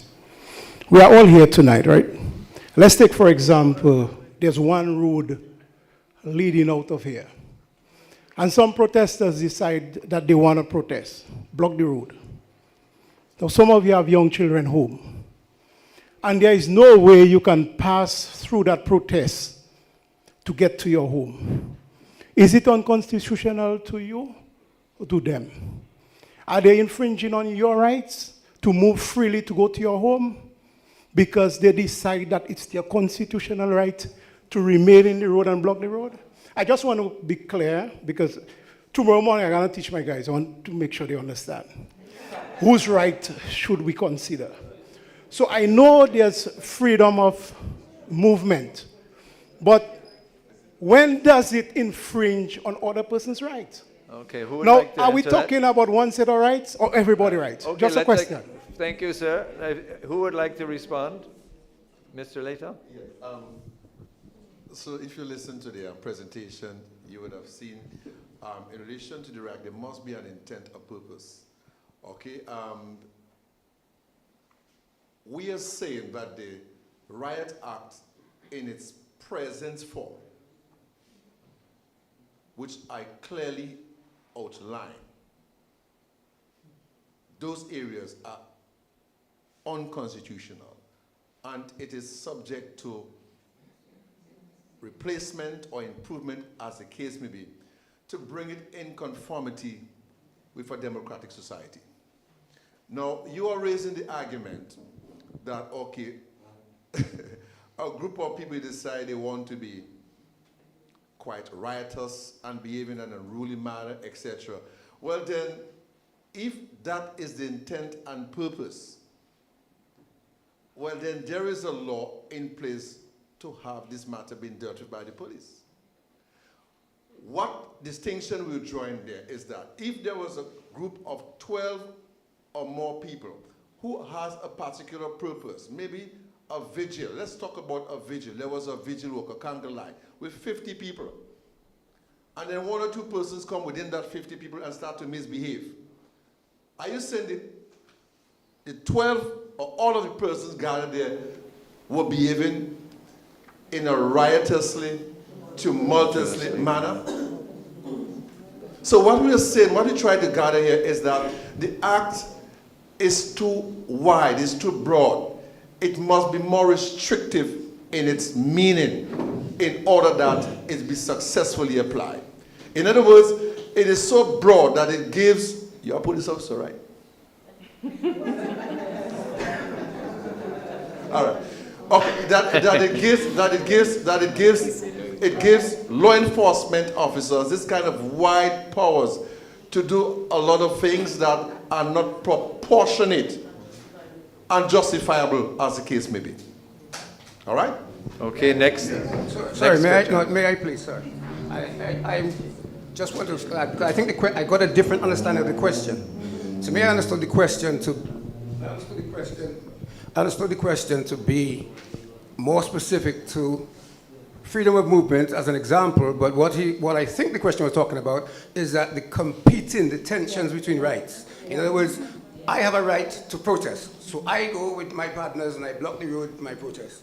He wants to go meet his child who is at home, maybe alone and so on, or whatever else he has to go. His mother's sick, whatever it is, he can't go. He's asking, as I understand it, is his right any less than mine? And I don't think it is. And these are the tensions that you have in between these things. So it wasn't really, I don't think. If I may ask, thank you.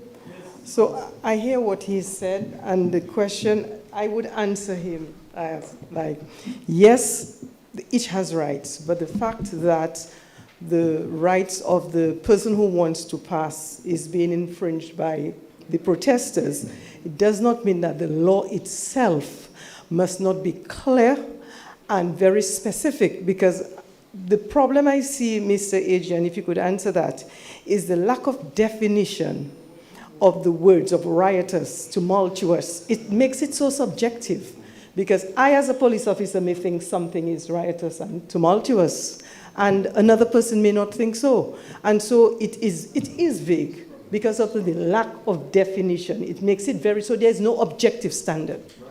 And that is what is lacking. I would accept that the language, and one would not be surprised based on the fact we all understand that it is vintage legislation, so from a different time. The moderator made a reference to the fact that there's probably one full stop. That was common if you look at writing from that point of time. What I think I would say to that is, there are, for example, when you have something that says, well, we use the word reasonable quite a lot in law. It's not defined. It will be determined when the facts are presented. And for me, I think, tumultuous is not defined in the Act, but you can find a definition for it in dictionaries and so on. My understanding is. Hold on, well, let him speak. Let him speak. Let him speak. My position on this is that most of these things, despite what Mr. Later said, I would expect these issues to be decided in court. But because it's opposing a penalty, it's almost like purity. It's important that it is defined because it's purity. So it has to be clear and it has to be defined. You know, I think if I may just interject for a minute, I think the formal discussion, AG, your formal presentation of stating that this riot act is, what is it? The riot act is justifiable in a democratic society. This formal part of your discourse, I think, is now over. And I think we will all agree that the act has some significant deficiencies and significant enough that touches and concerns us as human beings. This is indefensible. Well, that's what I part company. No, we can't part company. We are on the same page. We are on the same page. We just agree with you. You will agree with me because we are on the same page. That there are certain sections, and I agree with also the fact that these pertinent words, unlawful, riotous, tumultuous, is not even defined. What does that mean? I could have seen people together and look at them and say they're not riotous, and then Mr. Later look at them and say they are riotous. I look at a carnival band and say this is indecent, and other people say what is indecent about it? So it has to be defined. Mr. Moderator, I think out of fairness, since the trend of the discussion was me on my own, I think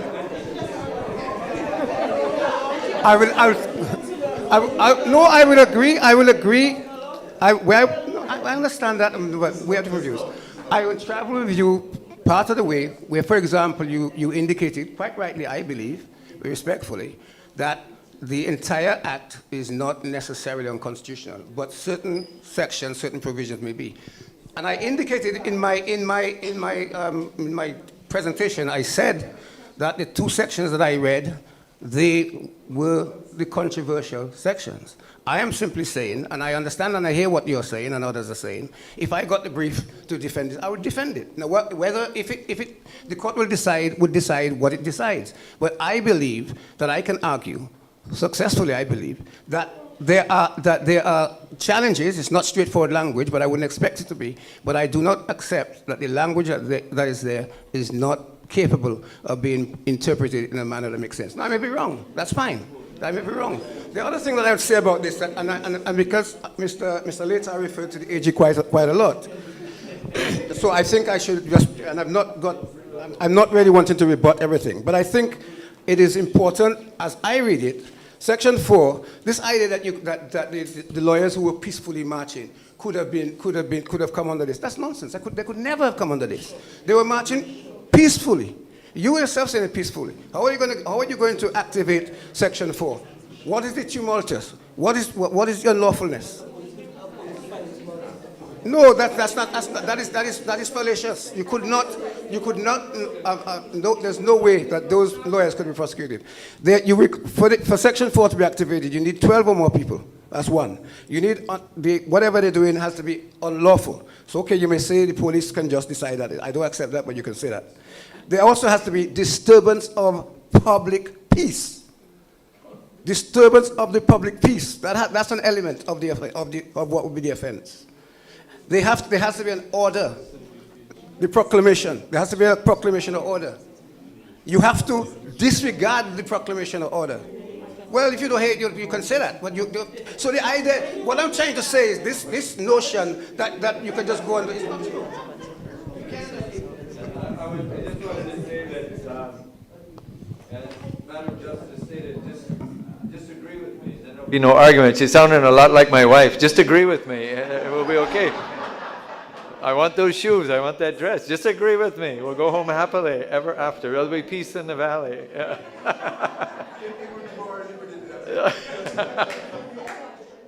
Okay. Okay. Norlis? Oh, well,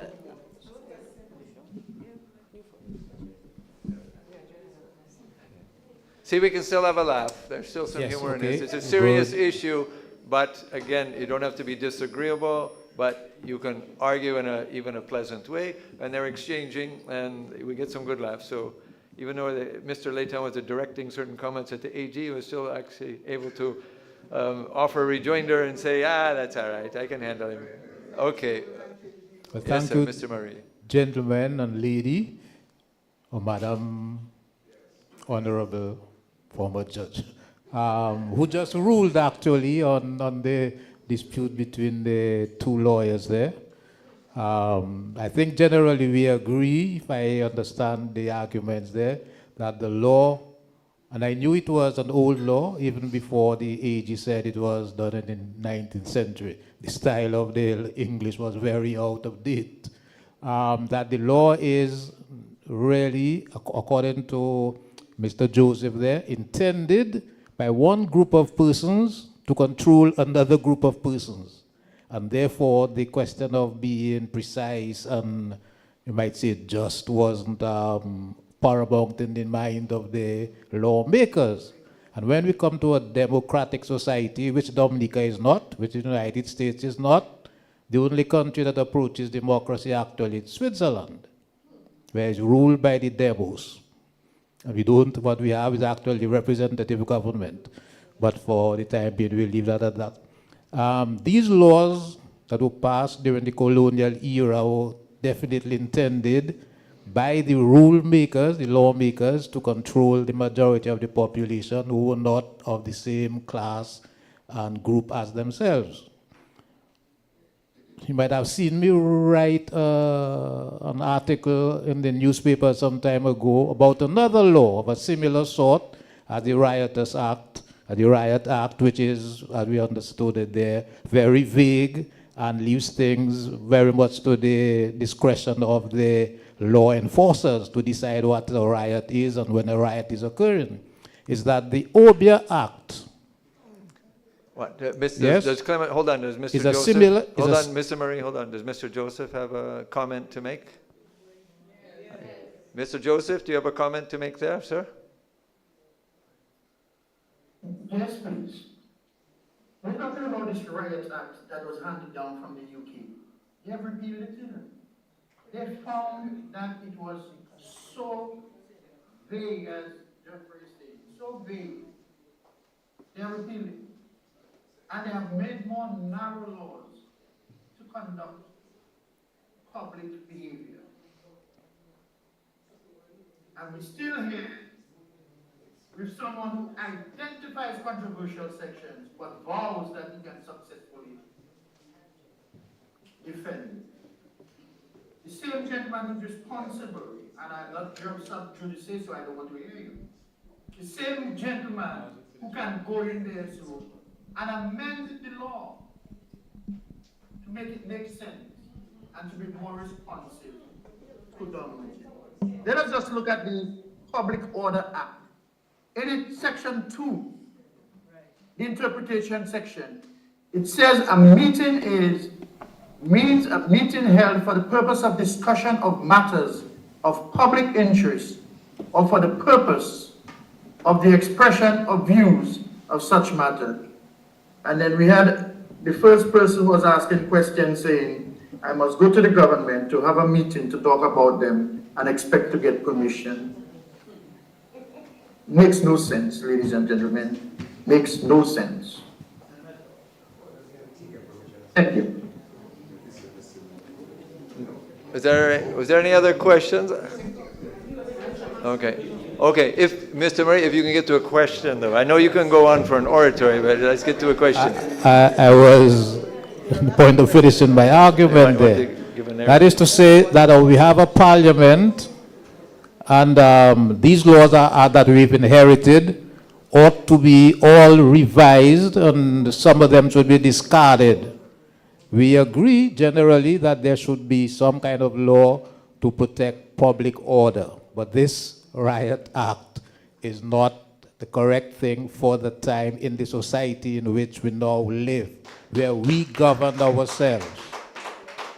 Yes, and similarly, the Obia Act criminalizes, in my opinion, particular religious activities.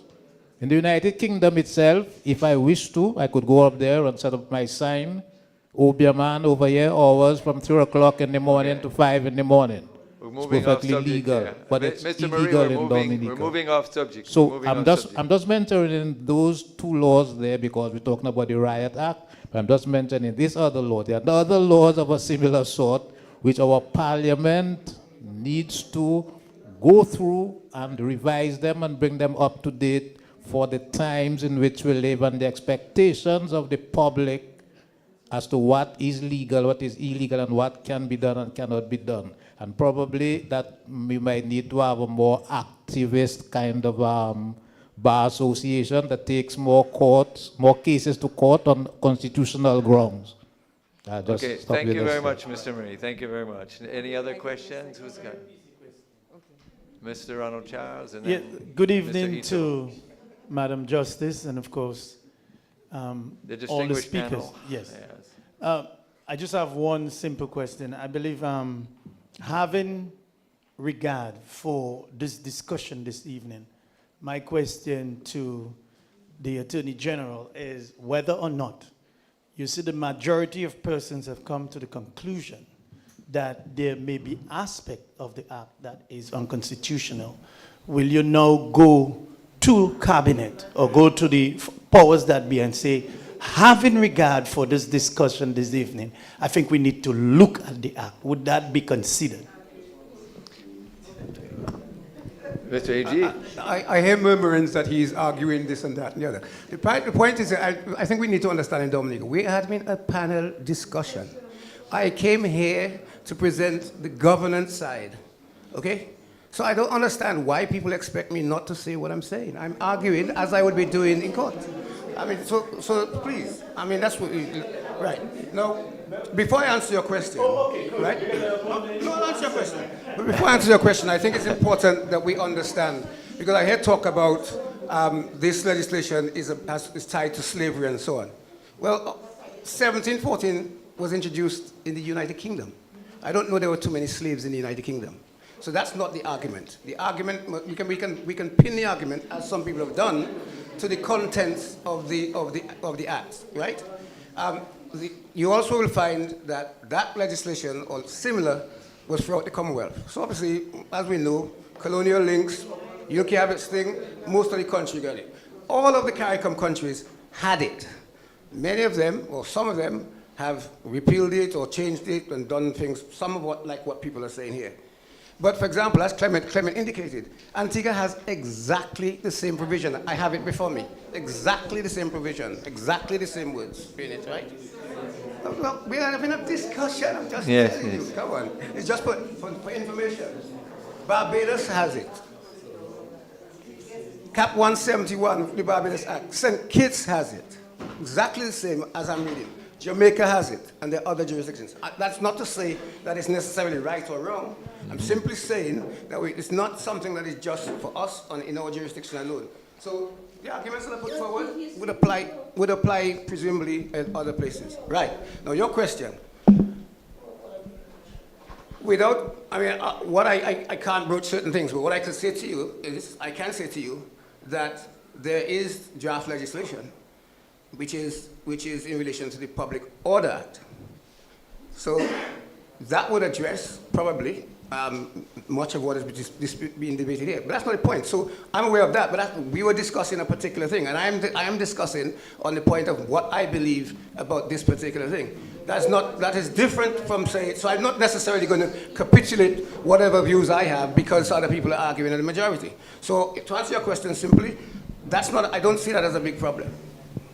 Okay, thank you. Mr. Ito has a question. Yes, I think there's a certain unreasonableness in the argument that what we are looking at is the Riot Act, an order, or chaos.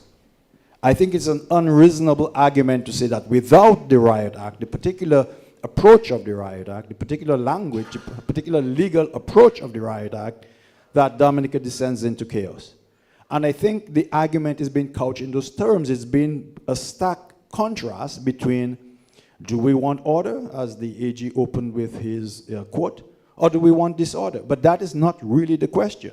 I think every person in here would agree that with the amendment, with changes to the Riot Act, there are many provisions in Dominica law to ensure that we have public order and we have reasonableness in our society. So I think it is unreasonable to argue to make that stark contrast. The other thing is we have to look at the intent, and many people have said that, but I'll say it again. The intent of a particular piece of law. It's very clear that the intent of these laws, and even though AG it was passed in England, it was because there was great classism in England, where you had many, many poor people and underclasses who were rising up against the aristocratic class, and that legislation was passed to ensure that these people were controlled. And so that particular legislation was then applied to the slave population, especially post-emancipation. And so the intent of that legislation has always been to control the vast majority of the people upon which it was imposed. And therefore, if that is the intent, the spirit of that legislation, we should know that that legislation cannot stand in a modern democratic society. It has to be addressed. And I know the AG is a good attorney, and he would agree that the deficiencies that were pointed out from a legal point of view are very valid, and I hope from a legal standpoint, that he takes that into consideration, because I believe that he believes that there are deficiencies. He believes so. Yes. Right. And I don't want to take too much time. Justice Roberts said we should be more activist in asking for legislation to be changed. But when 12 or more of us do that, we get arrested. You understand? And the AG talked about peaceful protests of walking Wednesdays and no one was bothered by it. But that's not entirely accurate. Well, people are walking and talking and so forth and so forth. I walked and talked, and 6 p.m. one evening, 3 police officers in private clothes showed up and said, Mr. Ito, we hear you've been walking and talking on Wednesday, and I think you are about to be charged. You never did charge me. I thought I did. I realized that was probably not a good idea. But they tried to intimidate me.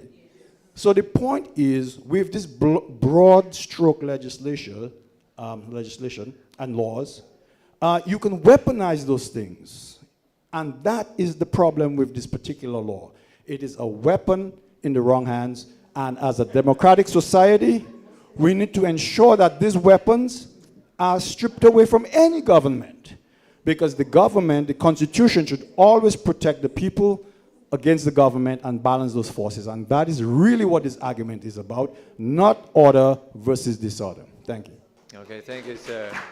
Any other questions? Who's there? Any other questions? Yes. Yes, ma'am.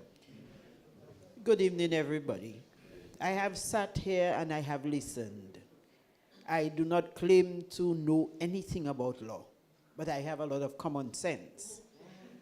And I came here as a blank slate, listening to hear how people discuss the current Riot Act and what it means for an ordinary woman like me.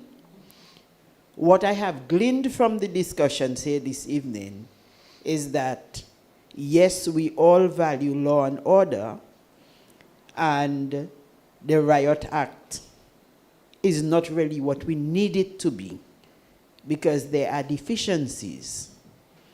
The next thing that came to mind, however, is that I started asking myself, why do people get involved in riots? And it doesn't make sense trying to muzzle people if the things that cause them to riot are not addressed. So yes, we need amendments to the Riot Act if we decide we still want to keep it, because it's necessary for a democratic society, which I don't believe. However, the voice of the people is the voice of God, and hopefully when people learn that their voices together can cause change, we can see changes happening. But I would also like to submit that getting a muzzle for people does not solve the issue unless we are willing to address the things that cause people to riot.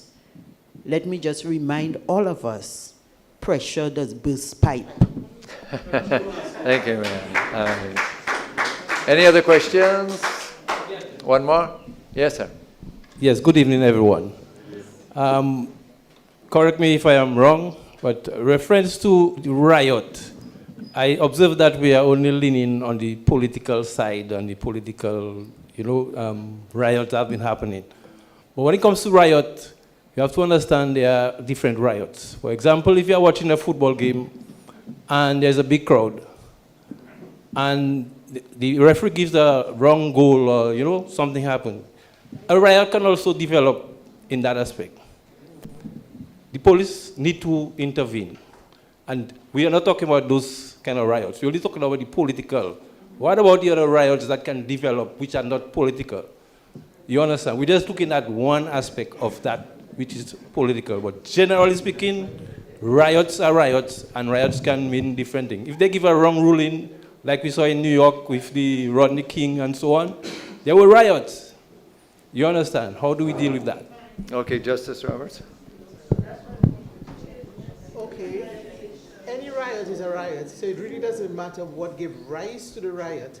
The question is, how does the act authorize the state actors, that is the police or the magistrate or justice of the peace, what is the authority given under the Riot Act, and how it is that you're going to execute that power? What we are saying is that the Riot Act in itself, if it is going to be applied at the stadium, in the circumstances that you just mentioned, that the execution of that act would be wrong. Section 6, which authorizes you, when you come to disperse the crowd, to shoot, to kill, maim, or injure with absolute immunity, is unconstitutional. It cannot stand.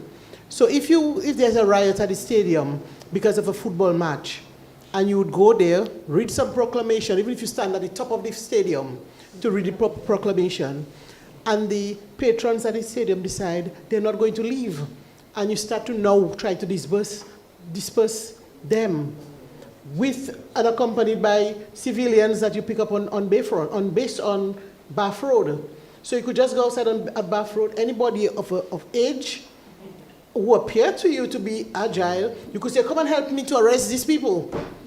So you would just go into the stadium and start to arrest, use your gun, start to shoot, and there's absolutely no redress for anybody the families of those who were killed, the persons who were injured, or the persons that were maimed.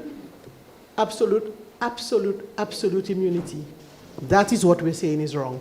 Section 22C of the Constitution of Dominica, that authorizes that kind of killing, says it has to be justifiable and it has to be reasonable. That cannot be reasonable and justifiable in a democratic society. That you just come into a stadium and start to kill just because you want to disperse a crowd. Noelle?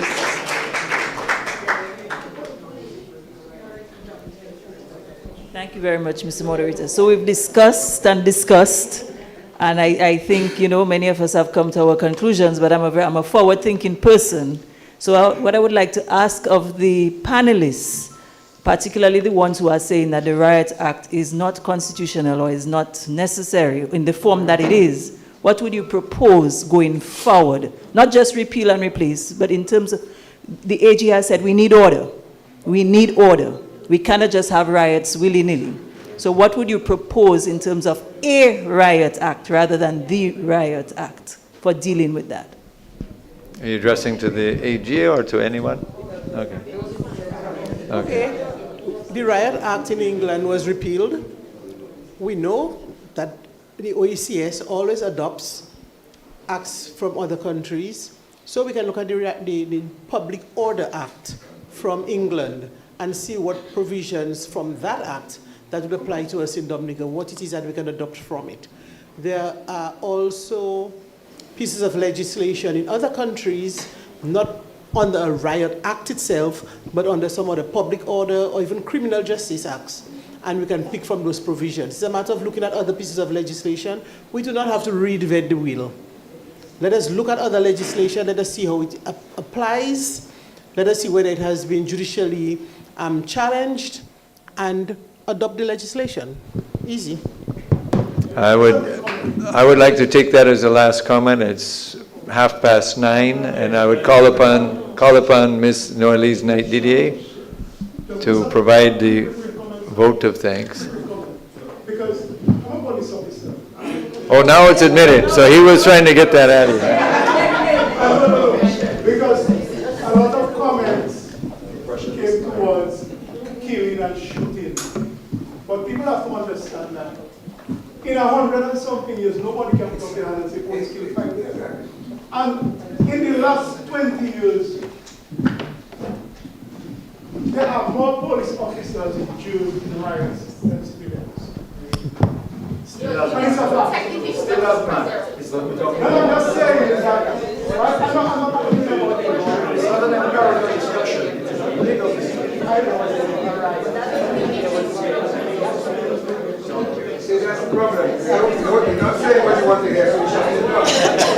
Okay, we're going to move to the thank you by Ms. Norlise. So thank you for the lively discussion and question and answers.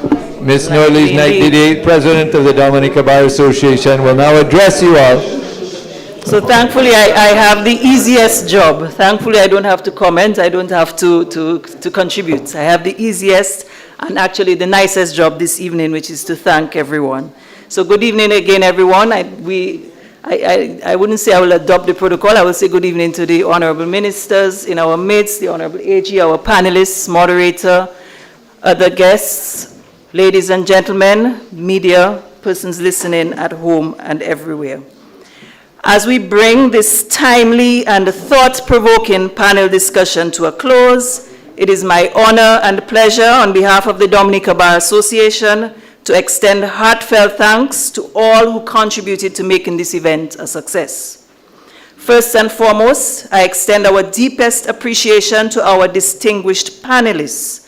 Your insights into the legal, constitutional, historical, and even the social implications of the Riot Act in a democratic society were both enlightening and provocative. Can we please give them a round of applause?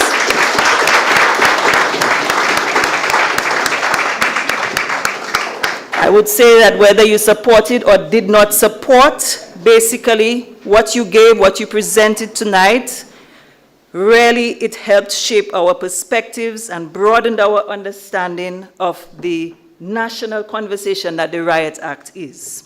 To our moderator, thank you for your skillful guidance of the discussion and for ensuring that the range of views was heard respectfully and clearly. We particularly thank you for keeping us engaged while we waited for the commencement of the evening. I'm sure some of us are going to go home with those lawyer jokes. I don't know why he chose lawyer jokes, but we keep them. We are grateful to you, our audience, both here in person and those joining us virtually. Your interest in the topic and your engagement through thoughtful questions and comments reflect the civic awareness and commitment that are vital to the health of any democracy. Special thanks must go to our organizing committee, members of the Bar Association and the Law Week Committee, who worked behind the scenes tirelessly to plan, coordinate, and execute this event. Your dedication ensures that forums like this continue to be spaces for robust public discourse. I'm not going to name you individually, it is too many of you. I thank you personally. I mean it really, I'm thankful. We of course recognize and thank our partners and sponsors. First, CG United for co-sponsoring this event with us. They are basically our co-hosts, so we really are thankful to CG United who came on board. Can we please give them a round of applause?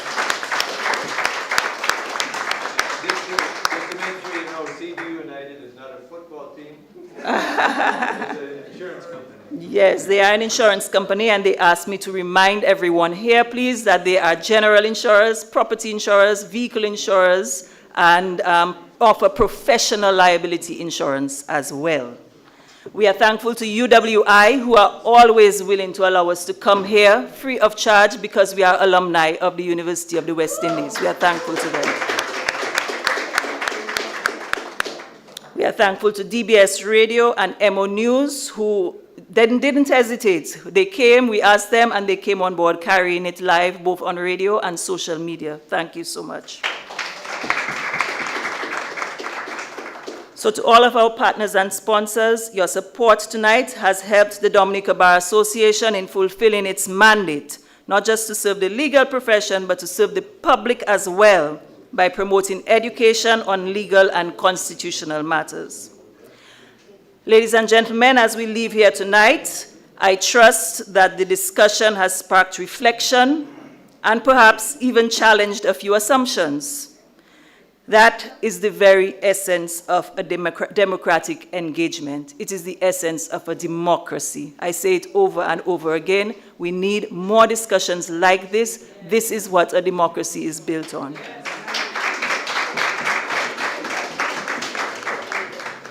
So just to say, to thank you all once again, and do continue to support the work of the Dominica Bar Association as we strive to promote justice, uphold the rule of law, and to contribute to national development. Thank you and good night. Safe journey home. Oh yes. As we thank our panelists, we have just a small token for each of you. If I could please ask Ms. Harris. Yes.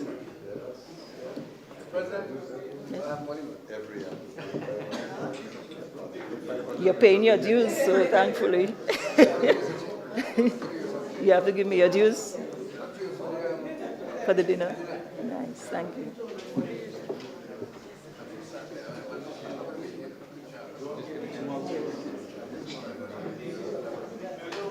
They're going to go forward? Okay, so we'll ask our Honorable AG, please. You want to come around? Or? You can't pass here, you need to pass here.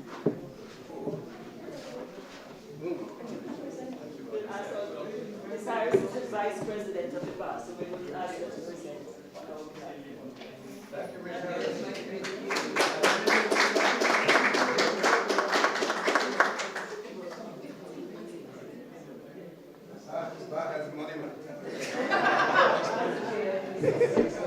That's from their bar. Sir Geoffrey later.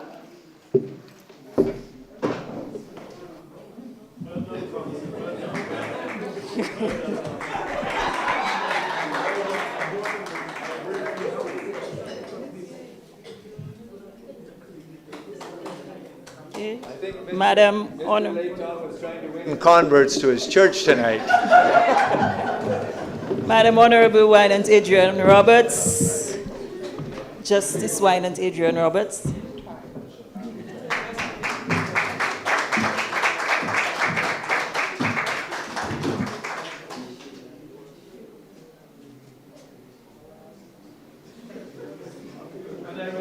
And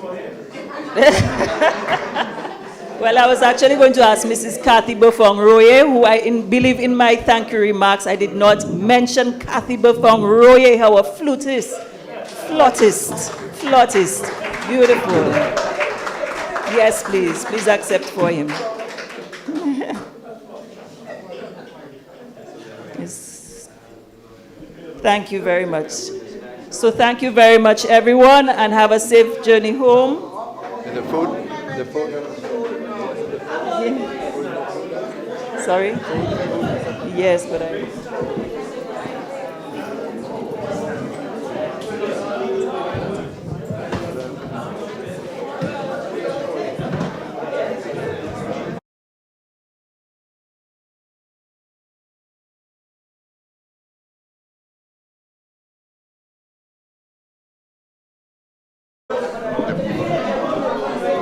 Well done. Folks, we do have a few refreshments.